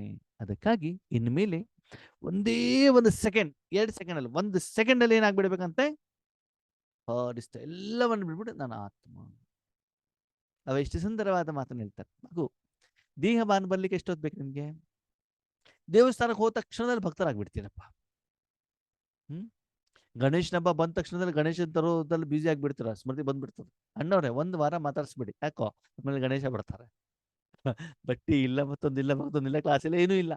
ತಕ್ಷಣದಲ್ಲಿ ಅಣ್ಣವ್ರೆ 1 ತಿಂಗಳು ಮಾತಾಡಿಸ್ಬಿಡಿ, ಏನು ವಿಷಯ? ನನ್ನ ಮಗಳ ಮದುವೆ ಹೇಳುವಂತ ಸ್ಮೃತಿಯಲ್ಲಿ ತಕ್ಷಣದಲ್ಲೇ ಬಂದ್ಬಿಡ್ತೀರ. ಅದು ವಿಶ್ವ ಕಲ್ಯಾಣ ಮಾಡೋದಲ್ಲಿ ಇಲ್ಲ. ಕಾರಣ ಸೀರಿಯಸ್ನೆಸ್ ಇಲ್ಲ ಅಂತ ಹೇಳ್ತಾರೆ ಬಾಬಾ. ಅದಕ್ಕಾಗಿ ಮಾಡಬೇಕು ಅಲ್ಲ, ಮಾಡಲೇಬೇಕು, ಈಗಲೇ ಮಾಡ್ಬೇಕು. ಅದಕ್ಕಾಗಿ ಆತ್ಮಾಭಿಮಾನಿ ಸ್ಥಿತಿಯಲ್ಲಿ ಇರಬೇಕು, ಆತ್ಮಿಕ ಸ್ಥಿತಿಯಲ್ಲಿ ಇರಬೇಕು, ನಿರಾಕಾರ ಸ್ಥಿತಿಯಲ್ಲಿ ಇರಬೇಕು ಅಷ್ಟೇ. ನಾನು ಸ್ತ್ರೀ, ಮಹಿಳೆ, ಪುರುಷ ಏನಲ್ಲ, ನಾನು ಒಂದು ಆತ್ಮ. ಜನ ನಿಮ್ಮನ್ನು ಏನು ಬೇಕಾದರೂ ಕರಲಿ. ನೋಡಿ, ನಿಮ್ಗೆ ಗೊತ್ತು, ಈ ಡಿಸೆಂಬರ್ ತಿಂಗಳಲ್ಲಿ ಅಯ್ಯಪ್ಪ ಸ್ವಾಮಿ ಭಕ್ತಿರ್ತಾರಲ್ಲ, ಎದುರುಗಳು ಹೇಗೆ ಕರೆದ್ರು ಕೂಡ ಅವರು ಸ್ವಾಮಿ ಸ್ವಾಮಿ ಸ್ವಾಮಿ ಅಂತಾನೆ ಕರೆಯೋದು, ಹೌದಾ? ಹಾಗೆ ನಮಗೂ ಕೂಡ ಪ್ರಾಕ್ಟೀಸ್ ಆಗಿಬಿಟ್ಟಿದೆ. ಏನಂತ ಯಾರು ನೋಡಿದ್ರು ಕೂಡ ಅಕ್ಕವರೇ ಅಣ್ಣವರೇ, ಅಕ್ಕವರೇ ಅಣ್ಣವರೇ, ಸರ್ ಆಂಟಿ ಎಲ್ಲ ಹೊರಟೋಗ್ಬಿಟ್ಟಿದೆ ಇವಾಗ. ಯಾರಾದರೂ ಕೂಡ ಅಕ್ಕವರೇ ಅಣ್ಣವರೇ ಬಂದ್ಬಿಟ್ಟಿದೆ ಅದು, ಅಲ್ವಾ? ಅದೇ ಹೊಸಬರು ಯಾರಾದರೂ ಬಂದ್ಬಿಟ್ಟಿದ್ರೆ ಸರ್ ಆಂಟಿ ಎಲ್ಲಾನು ಬಂದ್ಬಿಡ್ತದೆ. ಯಾಕೆ? ಪ್ರಾಕ್ಟೀಸ್. ಹಾಗೆ ಥ್ಯಾಂಕ್ ಯು ಹೇಳಿ ಹೇಳಿ ಯಾರು ಏನು ಹೇಳಿದ್ರು ಕೂಡ ಥ್ಯಾಂಕ್ ಯು ಅಂತ ಮುಖದಿಂದ ಬಂದ್ಬಿಡ್ತದೆ. ಹಾಗೆ ಮಾಡ್ತಾನೆ, ಪ್ರಾಕ್ಟೀಸ್ ಆಗಲಿ. ಅದಕ್ಕಾಗಿ ಆತ್ಮಿಕ ಸ್ಥಿತಿ, ಪವರ್ಫುಲ್ ಸ್ಥಿತಿ ನ್ಯಾಚುರಲ್ ಆಗಿ, ಆವಾಗ ಫಡಿಸ್ತಾ ಆಗೋದು ಕೂಡ ನ್ಯಾಚುರಲ್ ಆಗ್ತದೆ. ಅಂದ್ರೆ ಬಾಬಾ ಸ್ಪಷ್ಟವಾಗಿ ಮಾತನ್ನು ಹೇಳ್ತಾರೆ, ಮಗು, ಎಲ್ಲಾ ದುಃಖಕ್ಕೂ ಕಾರಣ, ಎಲ್ಲಾ ವಿಘ್ನಕ್ಕೂ ಕಾರಣ ಮೂಲ ಸ್ವರೂಪ ನೀವು ಆತ್ಮ ಅಂತ ತಿಳ್ಕೊಂಡು ಮನಸ್ಸನ್ನ ಆತ್ಮದಲ್ಲಿ ಇಟ್ಬಿಟ್ಟು ನೀವು ಕೆಲಸ ಮಾಡ್ತಾ ಇರಿ. ಸಿಂಪಲ್ ಆಗಿ ಒಂದು ಉದಾಹರಣೆ ಹೇಳ್ತಾರೆ. ಏನು ಗೊತ್ತಾ? ಡ್ರೈವರು ಎಲ್ಲಿ ಕೂತ್ಕೊಂಡು ಡ್ರೈವಿಂಗ್ ಮಾಡಬೇಕು? ಡ್ರೈವಿಂಗ್ ಸೀಟಲ್ಲಿ, ಹೌದಾ? ನಿಂತ್ಕೊಂಡು ಡ್ರೈವಿಂಗ್ ಮಾಡಿದ್ರೆ ಸರಿ ಆಗ್ತದಾ? ಪಕ್ಕದ ಸೀಟ್ ಮೇಲೆ ಕೂತ್ಕೊಂಡು ಡ್ರೈವಿಂಗ್ ಮಾಡಿದ್ರೆ ಆಗ್ತದಾ? ಮಲ್ಕೊಂಡು ನಿದ್ರೆ ಡ್ರೈವಿಂಗ್ ಮಾಡಿದ್ರೆ ಆಗತ್ತಾ? ಇಲ್ಲ ತಾನೇ. ಅದೇ ಸ್ಥಿತಿ ಮೇಲೆ ತಾನೇ ಕೂತ್ಕೊಳ್ಬೇಕು, ಅದೇ ಸೀಟಲ್ಲಿ. ಅವಾಗ್ಲೇನೆ ಎಲ್ಲ ಕಂಟ್ರೋಲಲ್ಲಿ ಇರ್ತದಲ್ವಾ? ಡ್ರೈವಿಂಗ್ ಮಾಡ್ಲಿಕ್ಕೂ ಕೂಡ ಗೊತ್ತಿರ್ಬೇಕಲ್ವಾ? ಹಾಗೆ ನೀವು ಆತ್ಮ ಅಂದಮೇಲೆ ಮನಸ್ಸು ಬುದ್ಧಿ ಆತ್ಮದಲ್ಲಿ ಇರಲೇಬೇಕು. ನಾವು ಆತ್ಮದಲ್ಲಿ ಇರೋದೇ ಇಲ್ಲ. ಎಲ್ಲಿರ್ತೀವಿ? ಶರೀರದಲ್ಲಿ. ನಾನು ಶರೀರ, ನಾನು ಸ್ತ್ರೀ, ನಾನು ಪುರುಷ, ನಾನು ಅಡಿಗೆ ಮಾಡೋಳು. ಇಲ್ಲಿ ನೀವು ಮನಸ್ಸು ಬುದ್ಧಿಯನ್ನು ಇಟ್ಟಾಗ ಅಲ್ಲಿ ಆತ್ಮ ಆಗೋದೇ ಇಲ್ಲ. ಮನಸ್ಸು ನೋಡಿ, ಸೀಟ್ ಮೇಲೆ ಕುಳಿಸಿದ್ರೆ ತಾನೇ ಬೆನ್ನು ಕರೆಕ್ಟ್ ಆಗಿರ್ತದೆ, ಸೀಟಿನ ಸ್ಮೂತ್ನೆಸ್ ಬರ್ತದೆ, ಅವಾಗ ಕರೆಕ್ಟಾಗಿ ಆಪರೇಟ್ ಮಾಡ್ಬೋದು. ಆದ್ರೆ ನಿಮ್ಮ ಮನಸ್ಸು ಪ್ರತಿ ಕರ್ಮ ಮಾಡ್ಬೇಕಾದ್ರೆ ಮನಸ್ಸು ಬುದ್ಧಿ ಎಷ್ಟು ಆತ್ಮದಲ್ಲಿ ಇರ್ತದೆ ಹೇಳಿ ನೋಡೋಣ? ಪ್ರಶ್ನೆ. ಅಣ್ಣವ್ರೆ, ಆತ್ಮದಲ್ಲಿ ಇದೆ ಅಂತ ಹೆಂಗೆ ಗೊತ್ತಾಗ್ತದೆ? ಓಕೆ, ನೀವು ನಿಂತ್ಕೊಂಡಾಗ ಡ್ರೈವಿಂಗ್ ಮಾಡ್ತೀರಿ, ನಿಂತ್ಕೊಂಡಿದ್ದೀರಿ, ಅವಾಗ ಸೀಟಿನ ಸಾಫ್ಟ್ನೆಸ್ಸಿನ ಅನುಭವ ಆಗ್ತದ? ಬೆನ್ನಿಗೆ ಸಪೋರ್ಟ್ ಸಿಗ್ತದ? ಇಲ್ಲ ತಾನೇ. ಹಾಗೆ ಮನಸ್ಸು ಬುದ್ಧಿಯನ್ನು ಆತ್ಮದಲ್ಲಿಟ್ಟಾಗ ಸಪ್ತ ಗುಣಗಳ ಅನುಭವ ಆಗ್ಲೇಬೇಕು. ಪಕ್ಕದಲ್ಲಿರುವ ಪರಮಾತ್ಮನ ವಿಷಯಗಳು ನಿಮ್ಗೆ ಗೊತ್ತಾಗ್ತಾ ಇರಬೇಕು, ಅವನ ಹತ್ರ ಮಾತಾಡ್ತಾ ಇರಬೇಕು. ಮುಖ್ಯವಾಗಿ ಏನು ಅಂತಂದ್ರೆ, ನಾನು ಆತ್ಮ ಹೇಳುವಂತ ಸ್ಮೃತಿಯನ್ನ ಮರಿತೀವಿ. ಯಾಕಂದ್ರೆ ಮನಬುದ್ಧಿಯನ್ನ ಆತ್ಮನ ಜೊತೆಗೆ ಜೋಡಣೆ ಮಾಡೋದಿಲ್ಲ. ಅದು ಪ್ಯೂರ್ ಆತ್ಮನ ಜೊತೆಗೆ, ಮಿಕ್ಸ್ ಆತ್ಮ ಅಲ್ಲ. ಆತ್ಮನ ಜೊತೆಗೆ ಬೇರೆ ಎಲ್ಲ ಸೇರಿಸ್ಬಿಟ್ಟಲ್ಲ, ಕೇವಲ ಇಂಡಿಪೆಂಡೆಂಟ್. ಅದಕ್ಕೆ ಬಾಬಾ ಹೇಳ್ತಾರೆ, ನಿರಾಕಾರ. ಮಗು, ನಿನ್ನ ದುಡಿದಿಲ್ಲಿ ಏನು ಇಲ್ಲ ಹೇಳೋದನ್ನ ಮೊದಲು ಮನಸ್ಸಿನಲ್ಲಿ ಕ್ಲಿಯರ್ ಮಾಡ್ಕೊ. ನನ್ನದೇನೂ ಇಲ್ಲ. ಇವಾಗ ಉದಾಹರಣೆಗೆ ನಾವು ಸೇವಾ ಕೇಂದ್ರಕ್ಕೆ ಹೋಗ್ತೀವಿ, ಬಾಬನ ಪರಿವಾರದವ್ರ ಮನೆಗೂ ಹೋಗ್ತೀವಿ, ಲೌಕಿಕದವ್ರ ಮನೆಗೂ ಹೋಗ್ತೀವಿ. ಅಲ್ಲಿರ್ಬೇಕು, ಏನೇನು ಬೇಕು ಎಲ್ಲವನ್ನು ಸಾಧನವನ್ನು ಉಪಯೋಗ ಮಾಡ್ತೀವಿ. ಆದರೆ ಯಾವ ವಸ್ತುನೂ ನಂದಲ್ಲ, ಯಾವ ವ್ಯಕ್ತಿಗಳು ನನ್ನವರಲ್ಲ, ಹೌದಾ? ಎಲ್ಲರ ಜೊತೆಗೆ ಚೆನ್ನಾಗಿ ಮಾತಾಡಿ ಊಟ ತಿಂಡಿ ಎಲ್ಲನೂ ಮಾಡ್ಕೊಂಡು ಬರ್ತೀವಿ. ಹಾಗೇನೆ ಇಲ್ಲೂ ಕೂಡ ಬಾಬಾ ಹೇಳ್ತಾರೆ, ಪ್ರಪಂಚದಲ್ಲಿ ನಿಮಗೆ ಸಿಕ್ಕಿರುವಂಥ ಸಾಧನವನ್ನು ಉಪಯೋಗ ಮಾಡಿ, ವ್ಯಕ್ತಿಗಳ ಜೊತೆಗಿರಿ. ಯಾಕೆ? ಅಲ್ಲಿಂದ ತರಬೇಕು ಅಂತಲ್ಲ, ನಾನು ಅವ್ರಿಗೆ ಕೊಡಬೇಕು. ಅವ್ರು ಯಾರು ನನ್ನ ಮಿತ್ರರೂ ಅಲ್ಲ, ಶತ್ರುಗಳು ಅಲ್ಲ. ಯಾರೋ ಮಿತ್ರರು ಅಂತ ಎಕ್ಸ್ಟ್ರಾ ದೃಷ್ಟಿ ಕೊಟ್ಬಿಡೋದಾಗ್ಲಿ, ಶತ್ರುಗಳು ಅಂತ ಬಿಟ್ಟು ದೃಷ್ಟಿ ಕೊಡೋದನ್ನ ವಾಪಸ್ ತಗೊಳ್ಳೋದಾಗ್ಲಿ ಮಾಡಕೂಡದು. ಈ ಮನೋಭಾವವನ್ನ, ಬೇಸಿಕ್ ಅನ್ನ ಮೊದಲು ಕಾರ್ಯದಲ್ಲಿ ತನ್ನಿ, ಆವಾಗ ನಿಮ್ಮ ಜೀವನ ಸುಖಮಯವಾಗ್ತದೆ. ಈ ರೀತಿ 4 ಕಡೆಯ ದೇಶ ವಿದೇಶದ ಸಾಕಾರ ಸ್ವರೂಪ ಮತ್ತು ಸೂಕ್ಷ್ಮ ಸ್ವರೂಪದ ಮಿಲನವನ್ನ ಆಚರಣೆ ಮಾಡುವಂಥವ್ರು. ಸಾಕಾರದಲ್ಲಿ ಬ್ರಹ್ಮಬಾಬನ ಜೊತೆಗೆ, ನಿರಾಕಾರದಲ್ಲಿ ಶಿವಬಾಬನ ಜೊತೆಗೆ ಮಿಲನವನ್ನ ಆಚರಣೆ ಮಾಡುವಂತ ಸ್ವರಾಜ್ಯ ಅಧಿಕಾರಿ ಆತ್ಮಗಳಿಗೆ ಸದಾ ಶ್ರೇಷ್ಠ ಅಧಿಕಾರದಿಂದ ತಮ್ಮ ನಡತೆ ಮತ್ತು ಚೆಹರೆ ಅಂದ ಮುಖ ಪ್ರತ್ಯಕ್ಷ ಮಾಡಿಸುವಂತ ವಿಶೇಷ ಆತ್ಮಗಳಿಗೆ. ಅಂದ್ರೆ ಆ ರೀತಿ ನೀವು ಮನಸ್ಸನ್ನು ಬಾಬನ ಜೊತೆಗಿಟ್ರೆ ನಿಮ್ಮ ಮುಖದಲ್ಲಿ ಆ ಬದಲಾವಣೆ ಖಂಡಿತವಾಗ್ಲೂ ಕಂಡು ಬರುತ್ತೆ. ಸದಾ ಬಾಬ್ ದಾದಾರವರ ಪ್ರತಿಯೊಂದು ಹೆಜ್ಜೆಯನ್ನ ಫಾಲೋ ಮಾಡುವಂತಹ, ಸದಾ ಮನಸ್ಸನ್ನ ಸ್ವಚ್ಛ ಮತ್ತು ಬುದ್ಧಿಯನ್ನ ಕ್ಲಿಯರ್ ಇಟ್ಕೊಳ್ಳುವಂಥದ್ದು. ಬುದ್ಧಿ ಕ್ಲಿಯರ್ ಯಾಕೆ ಹೇಳಿದ್ರು ಅಂತಂದ್ರೆ, ಇದು ಬಾಬನಿಂದನೇ ಬಂದಿದ್ದೋ ಇಲ್ಲ ಅಂತ ನಿಮ್ಗೆ ಟೆಸ್ಟಿಂಗ್ ಗೊತ್ತಾಗಬೇಕಾಗ್ತದೆ. ಅದಕ್ಕೆ ಬುದ್ಧಿ ಕ್ಲಿಯರ್ ಅಂತ ಹೇಳ್ತಾ ಇರೋದು ಬಾಬಾ. ಕೇವಲ ಮನಸ್ಸನ್ನಿಟ್ರೆ ಆಗೋದಿಲ್ಲ. ಓಕೆ, ನೀವು ಮನಸ್ಸಿನ ಪ್ರಶ್ನೆ ಕೇಳಿದ್ರಿ ಯಾರಿಗೂ, ಉತ್ತರ ಯಾರು ಬೇಕಾದ್ರೂ ಹೇಳ್ಬೋದಲ್ವಾ? ಹೇಳಿದಲ್ಲ ಬಾಬಾ. ಬಾಬಾ ಹೇಳಿರ್ಬೋದು, ಮಾಯೆ ಹೇಳ್ಬೋದು, ನಿಮ್ಮ ಮನಸ್ಸೇ ಹೇಳ್ಬೋದು, ಬೇರೆ ಆತ್ಮನೂ ಕೂಡ ಹೇಳ್ಬೋದು, ಯಾರು ಬೇಕಾದ್ರೂ ಹೇಳ್ಬೋದು. ಆದ್ರೆ ಇದು ಬಾಬನಿಂದನೇ ಬಂದಿದೆ ಹೇಳುವಂಥದ್ದು ಗೊತ್ತಾಗಬೇಕಂದ್ರೆ ಬುದ್ಧಿ ಕ್ಲಿಯರ್ ಆಗಿರಬೇಕು. ಈ ರೀತಿ ಸ್ವತಃ ತೀವ್ರ ಪುರುಷಾರ್ಥಿ ಆತ್ಮಗಳಿಗೆ ಸದಾ ಜೊತೆಯಲ್ಲಿ ಇರುವಂತಹ, ಜೊತೆಯಲ್ಲಿ ನಡೆಯುವಂತ ಡಬಲ್ ಲೈಟ್ ಮಕ್ಕಳಿಗೆ ಬಾಬ್ ದಾದಾರವರ ನೆನಪು, ಪ್ರೀತಿ ಮತ್ತು ನಮಸ್ತೆ. ಓಕೆ, ಓಂ ಶಾಂತಿ.